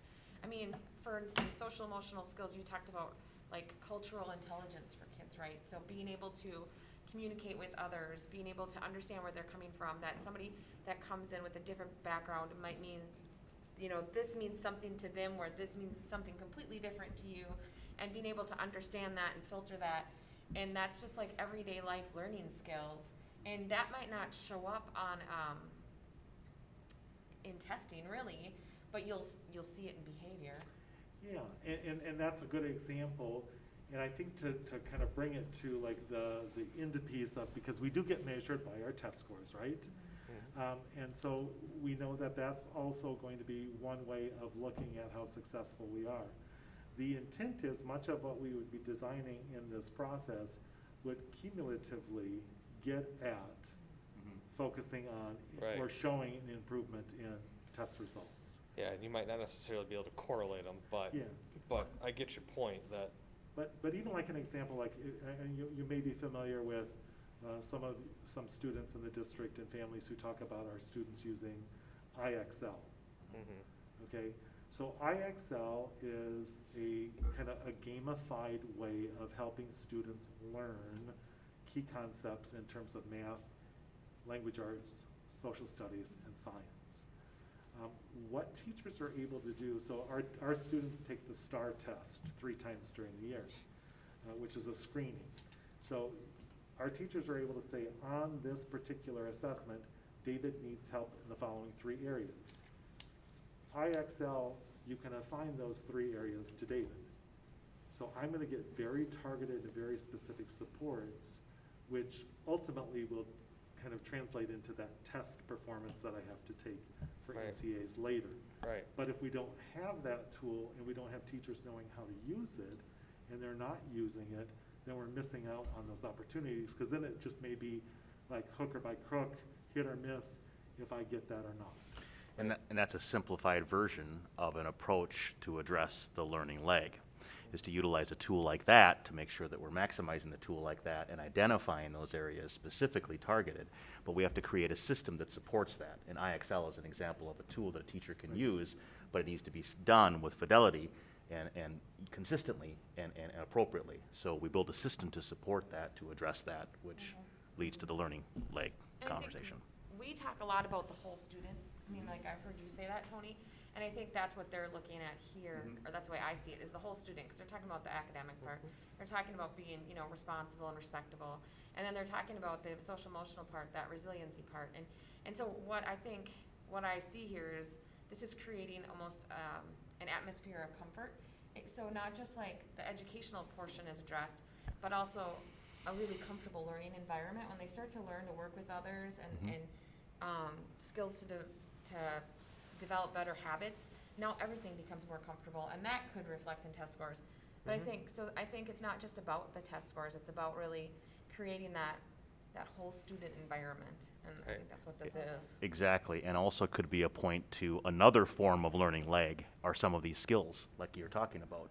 And if we're intentional and we have tools and we see it through with fidelity, it's an opportunity for us to not only help with that version of a learning lag from the social and behavioral side, but it'll shore that up as well and catch us up. So exactly, you're absolutely right. Yeah, there's a lot of non-measurable things, there's softer skills that come out of this, right? And that's the side that we also have to be visible to. There's we are beholden to our test scores, but there's a lot of just things that we can contribute to with respect to our kiddos to improve them, right? And that's what you're saying, and I look at that from a perspective of, can I have 3 professionals in a room talking to each other, or do they text each other? Right. Like that's the distinction. Well, From it. even like So if just you can have 3 students talk to each other versus text each other, But some of that these- seems like a win. But some of these things that are soft aren't measurable, but as a teacher, you can do observations and say, yep, these, Yeah. I haven't had to refer this kid down to the planning room or whatever, because their behavior has gotten so much better because of these things Yeah. we've been doing. Well, if kids understand each other, now they can start to get along better, and then you Right. have less behavior, you have less bullying, all of those things. But So just some of these things aren't test measured, but Right. you can Visually. look at it and know that those things are working. Right. Well, even as adults, think about yourself in the work environment. If you're comfortable in your work environment, you're much more likely to be get your work Productive. done, than if you're uncomfortable, uneasy. It's just kind of a factor of life. Jim and I have you jump to the 2 slides for now. So this one is really kind of, when we talk about tier 1, this is where we're saying like, this is the big piece that we're focusing on. Like if we get this part right and continually work to refine it, we're gonna be much more successful, and students will be much more successful as well. So we're in the process of kind of analyzing and rebuilding procedures around all of these areas. And so we're looking very strategically at them. So I'm gonna have you jump to the next slide where we'll get into that just a little bit. So like the SEL competencies, right now our social workers and counselors through our grant are defining like what are those critical skills at each of our schools, and then we'll be putting that together for a district list and talking about like, why does Liberty have some of these skills but Independence doesn't, or why do they get phased out after Independence, because we would assume that kids have mastered those skills. Our core instruction expectations. So we have a lot of standards that are being revised right now at the state level or have been revised. So we are positioning ourselves, for instance, with English language arts. The standards have been just recently approved. By the time the school year starts, we will have new units of instruction that are standards aligned created for our English language arts standards for the 21-22 school year. They do not need to be formally implemented in schools in Minnesota until 24-25, because that's when the new test is going to be available. Our students and our teachers will have 3 years of implementation in place for English language arts before our kids ever see MCA 4 for reading. So we are anticipating that jump will make a significant difference for test scores as we move in that respect. So are all MCAs changing? Because science is 24 too, right? Right, yep. And math, they're, I think, behind a year or two on that, so it'll be a couple of years behind for that. But we're also looking at like themes from, and needs from some of our data sources. So we're looking at like survey data, we're looking at SLEDS data, and so here's another acronym for you. So it's Statewide Longitudinal Educational Data System. Wow. And so that's a lot. basically, yeah, so SLEDS. So basically what we're able to do is we're able to say, from our students who graduated from Biglake High School in 2015, how many of them went to a 4-year school? How many of them went to a 2-year program? How many of them persisted and actually graduated? And how many of them went into the workforce right away? So data like that is telling us some good information because it's also revealing, like, do some of our kids who go to school, to college, to a 4-year program, are they taking remedial courses or do they have to take remedial courses? If so, we need to then readdress how we are preparing our kids for a 2-year or a 4-year math or reading and writing course when they go there. And then we've talked a lot about, again, just those life work skills that we're working on. So have you jump to the next slide, Tim? Thanks. The 3 other areas that we're really also looking at, and there are just lots of things. So I got these 7 yellow circles, right? And it's basically this process of like ripping them all apart, putting them back together, and then putting them through some kind of process to distill what's most important. So that's where this is getting a little labor intensive for us, but it's going to yield really meaningful products. So one of the other pieces that we know about students is students who lack the ability to read and read independently struggle academically their entire career. And we also know that there are indicators, lots of indicators around behavior, lots of indicators around school attendance, about drop-in out, about lack of graduation. So we are making strategic, and we have been the last couple of years, making really strategic investments as far as literacy. So we know we have Title I program with 2 really strong Title I teachers at Liberty. We've added ADSYS where we're having more literacy support there. So we're trying to say, we got to get those kiddos really reading and be strong foundationally when they leave Liberty so they can come over to independence and be independent readers when they're leaving here. So 2 years from now, we should drop Biglake Middle School from our ADSYS plan because we won't need a literacy interventionist because, right? That's work ourselves out of a good looks job. like. That's the aspirational part, right? It is. But we've got to make sure that no matter what I'm teaching, I'm giving kids the opportunity to read, write, speak, and listen in my classroom. Because those skills, once kids master them, they can never be taken away. And so we really have to build those as foundational to our core program.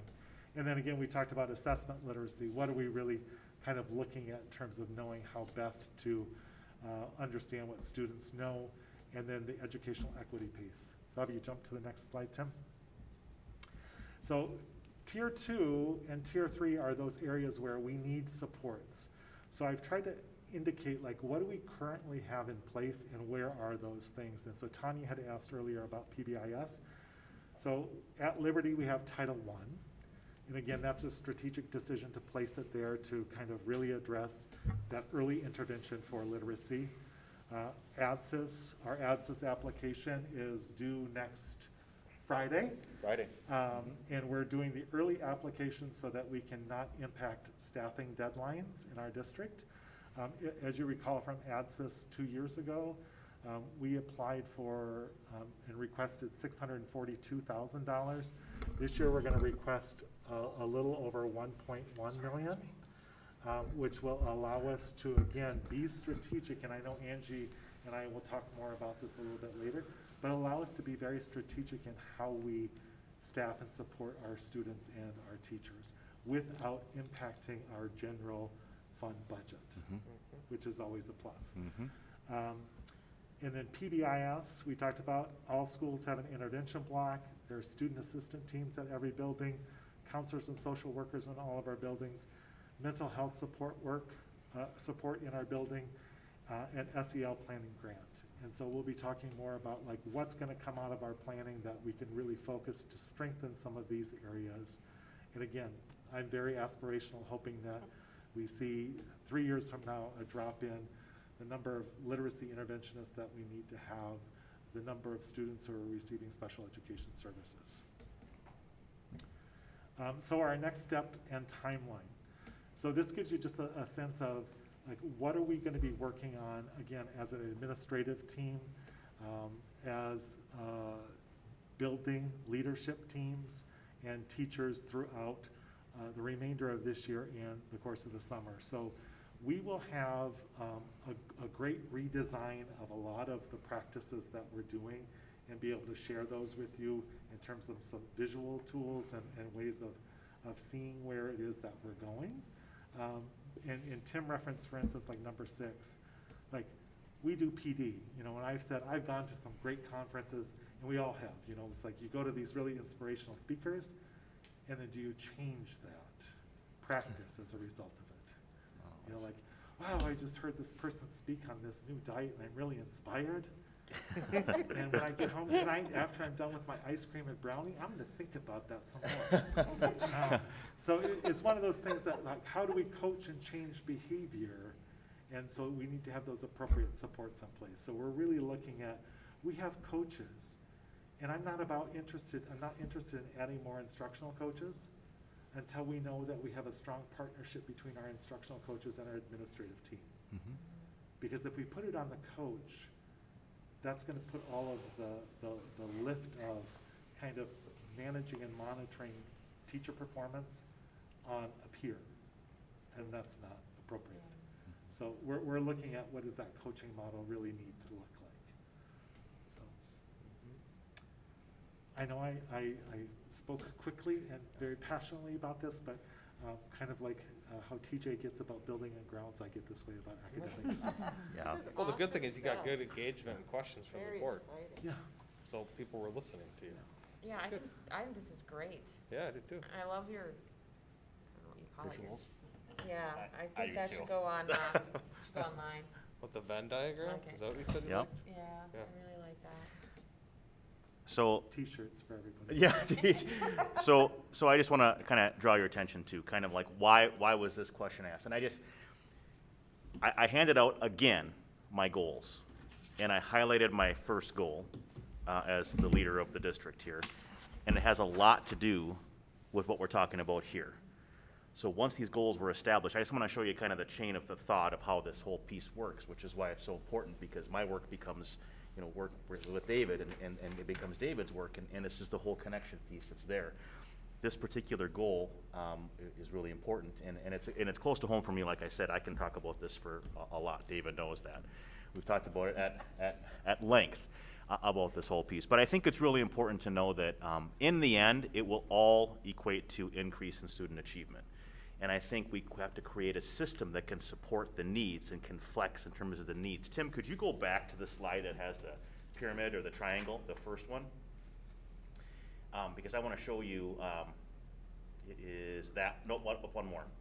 So typically when you see an MTSS, a lot of times you'll see like percentages, because there's like this theoretical that 80% of the students are going to fall within tier 1. And then 15% are going to fall within tier 2, and 5% are going to fall within tier 3.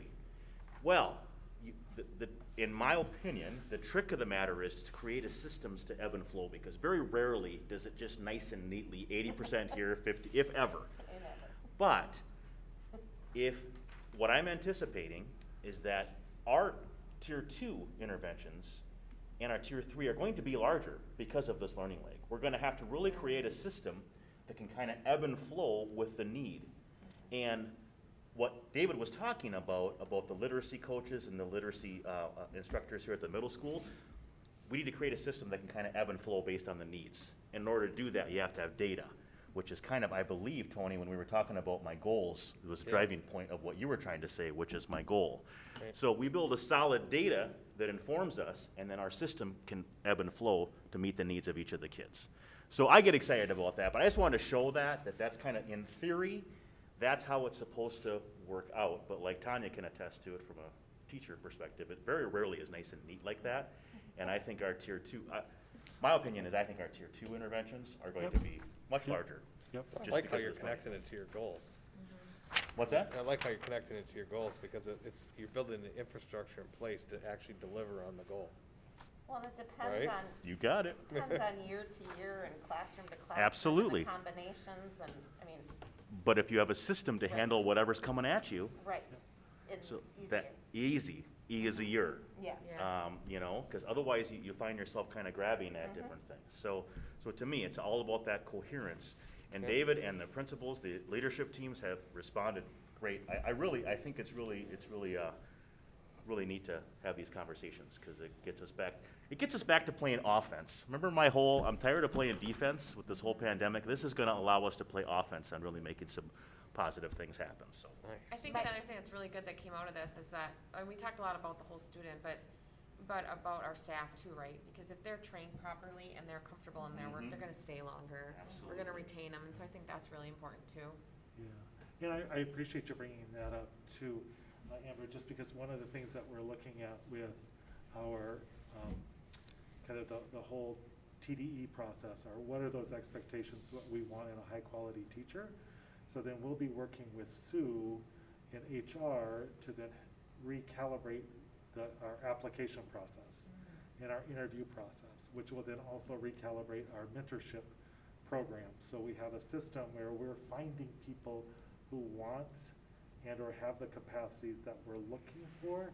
And then we have a place when you come into our district where you're gonna get that support that you need so that you're successful. And then we retain you because you like the support you're getting. That's really important with anybody starting out Yeah. anywhere new Yep. or existing, that you can continually get that support to keep you up to speed. Because, right, you get comfortable and then the technology changes and then you're uncomfortable. Mhm. And if you don't get that training to bring you back up to that comfort zone, then you retire early or you leave and find another job or whatever, and you don't retain staff. And I think that's really huge and it's really important. So do you have some sort of mentorship too, like if people change grade levels or buildings or those sorts of things too? We don't, I mean, right now, what we currently have in place is just as our peer coach position. We are just in terms of looking at, through the hiring process of really recalibrating what do we expect. Like if you're coming in as a third grade teacher and then I'm moving from second grade to third grade, why can't I be learning with you in that process?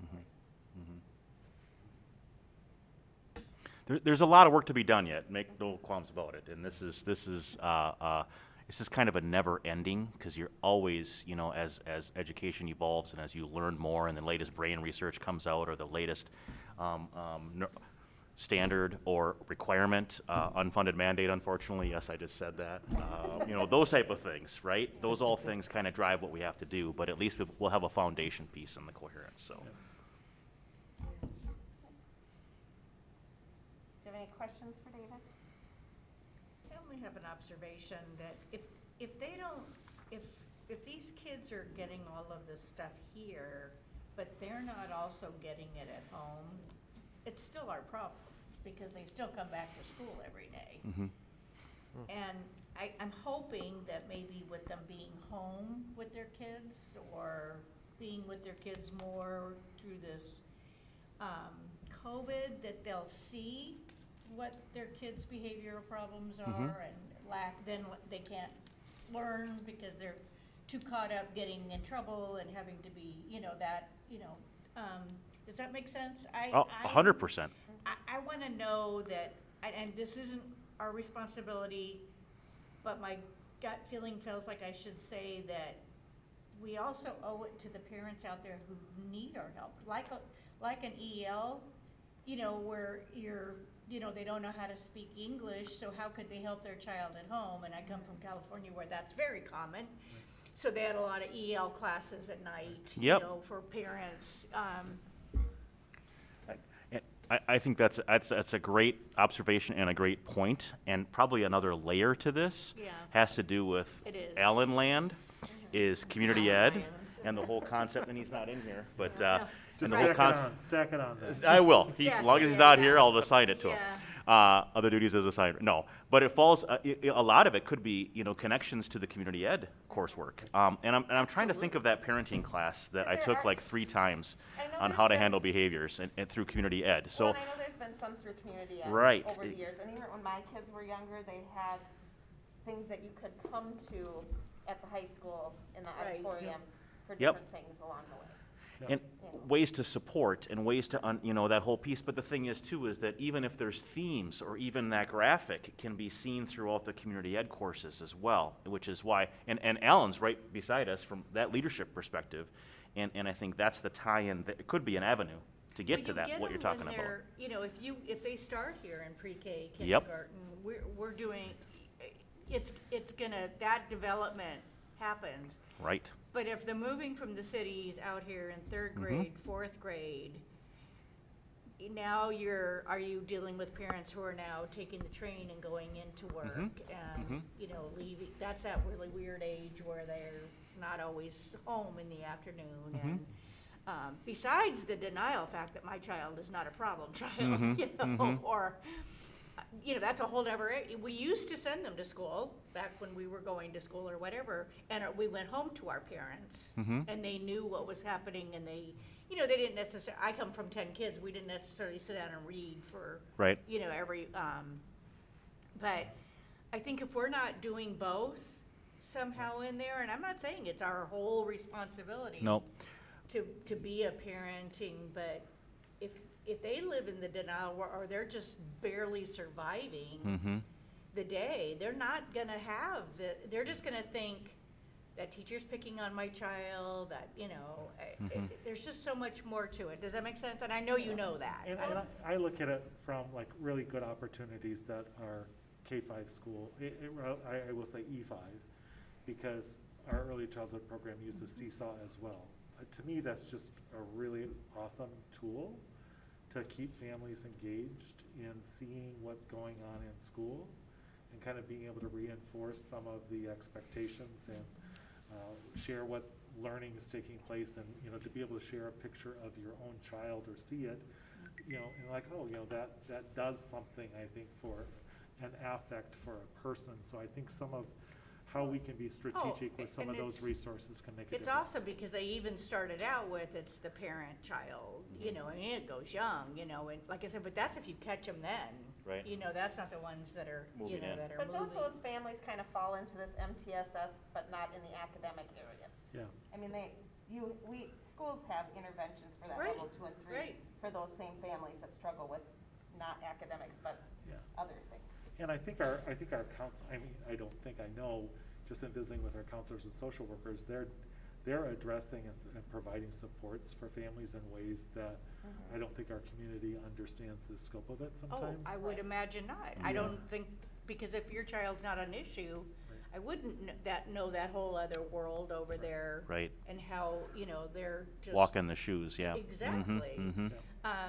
And I don't know this is a good question for Alan. Are we still, so back when Liam was in preschool, it was basically a waiting list. Is it still a waiting list to get in? Is it like? In the school readiness program? Yeah. In preschool? Right now, it's not, because obviously COVID. Okay, damaged but in a everything. normal time? Yeah, but under a normal time, yes, it does go pretty quick, and we're addressing that. Okay, yeah, I was just Or gonna say, next because I year. think that, when he was there, so he's older, he's at January, and he got to go like 2 days a week. Oh, hell, that's not enough. I mean, right, that's just not enough. And so, but it was not, first I got in too late, to get the top spot or whatever. And then it was, we don't have enough teachers, enough spots, enough rooms, enough, and it's, so. Yep, yeah, definitely. And one of the things that, my little early childhood team is committed to is we fully support early intervention, early recognition, and so we're opening up slots. Sarah and I have actually been working really closely That's over the awesome. actually this morning too, we were talking about it, and reconfiguring our schedule so that rather than someone like Liam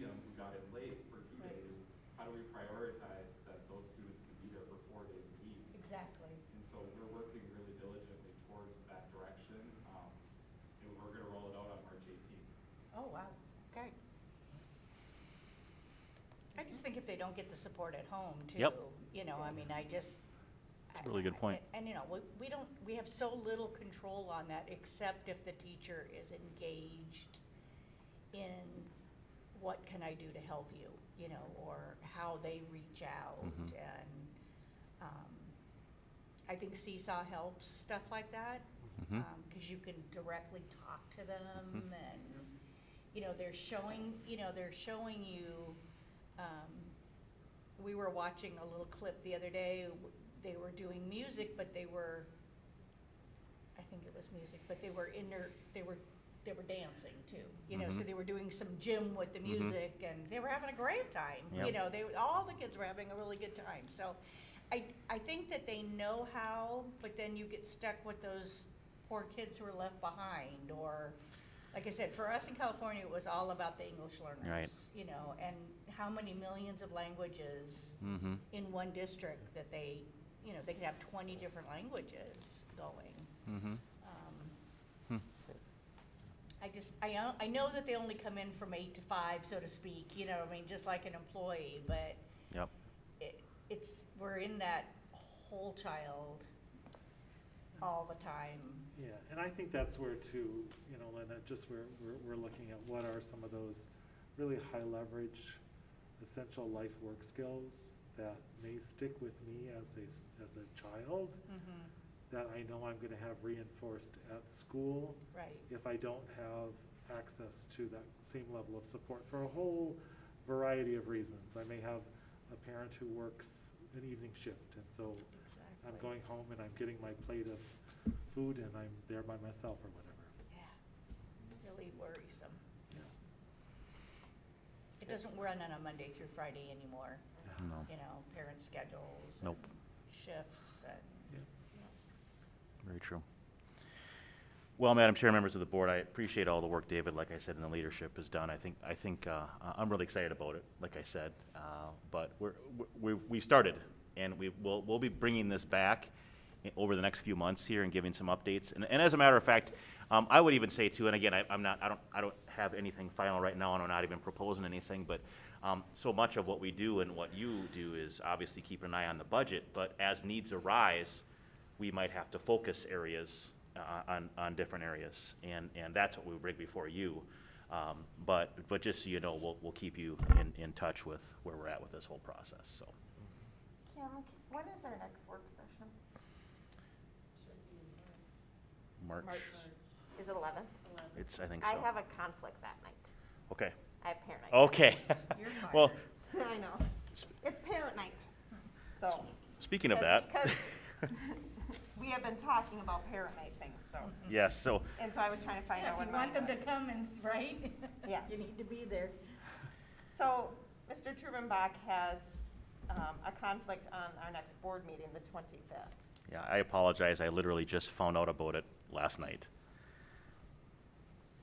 So, I don't know if we can change, what did you tell me your options? Well, so basically, the way I see it, there's three options. One, we could move the date. Two, I could try to remote in for like my report and as much of the meeting as I could, and I could join virtually. Or three, the meeting could go on and I could provide you a written report from mine, and then I just wouldn't be here. So, Is that the work session or the No, board? the That's- board meeting on the 25th. yeah, the board meeting on the 25th. I mean, if we moved it up to the 18th, would that be like too early? I am not here then either. Yeah, I guess that answers that question. Yeah, sorry. 24th? Or the 23rd. I'm open either the 23rd or 24th. I'm open the 24th. I'm The open the 23rd. 24th. I mean, I got options that week, is good. Wednesday, the 24th. In February. In February, that's in 2 weeks from today. So move the meeting from the 25th to the 24th is what you're proposing. If that works for, yep. Works Does for me. that work, Works for me. Amber? I'm trying to double check here, sorry. Wednesday, the 24th, does that work? Lynette, the 24th? Yes, sorry. Dan, you said the You wanna 24th open. works? Okay. Because I prefer Tim to be here, but. Yeah, well, I have 2 meetings that night. I can ask if we can bump them like a day or move them up a day. Should be, I can try. I mean, if I can't be here, you guys could go without me. Okay. But I can see if I can, possibly move them. I mean, is it possible you could do it on virtually if you can't make it in person? Well, one's at 6 and one's at 7, so that'd Oh, be okay. tough, but, how long did they last? they're both about an hour. But I can, cause what time would, you guys would start at 6:30, right? Yeah. They can run, I mean, they can have that meeting without me too. I can put somebody else in charge of it, so, Is that kind of what you did tonight? huh? Is that what you kind of did tonight? Yes. Started it? Okay. As long as you don't mind me like being on my phone. I did it on my phone because I was afraid, like, what if I leave and they're still in the meeting? So I could ask somebody else to run it for me. I do that for other Okay. people, so Okay. I will ask that. Because they're just meetings that I oversee. So as long as Okay. somebody else does it. Okay, So- so we're gonna change the board meeting from the 25th of this month to the 24th at 6:30. Yeah, and again, I apologize, but I also thank you from a parent perspective. My son's a senior, so. Yeah. So since he found out last night, I've been hounding to find out parent night for me, and that is March 11th. which is What's our next parent work night, session. other than the obvious? What's, Exactly what's, the I mean, obvious. what is that? You mean it's been that long? For sports, it's basically you get recognized as the parent of that athlete at the Oh. event. Okay. Yeah. With your athlete. So we usually, like, we get to go out on the ice and get a picture with our child, Oh, nice. you know, get announced, so. And I normally wouldn't worry about it, but since he's a senior. Yep. So, Should worry about it anyway. well, yeah. Usually it doesn't run into any of our board meetings, but this year it does in the work session. So I would like to propose moving the 11th to a different date, The March 11th meeting. March 11th. Yep. 10? 10th? I'm okay with the 10th. Or is that when you mostly have your meetings, Amber? Yeah, because we'd have a meeting at. For March? Or the 9th or 10th? So the 9th would work better for me, but No, actually, No, we do not. Oh, we did make it to the 3rd. the 10th would be fine if we're starting at 6:30, right? Because I teach, Yep. or no, no, the 10th is fine, I'm open. The Tuesday I teach, so that'd be difficult. So the 10th would be better than the 9th. Yeah. Tony, the 10th? the 9th would be better. I could probably make the 10th work. Okay. 6:30, right? 10th. Would it work to?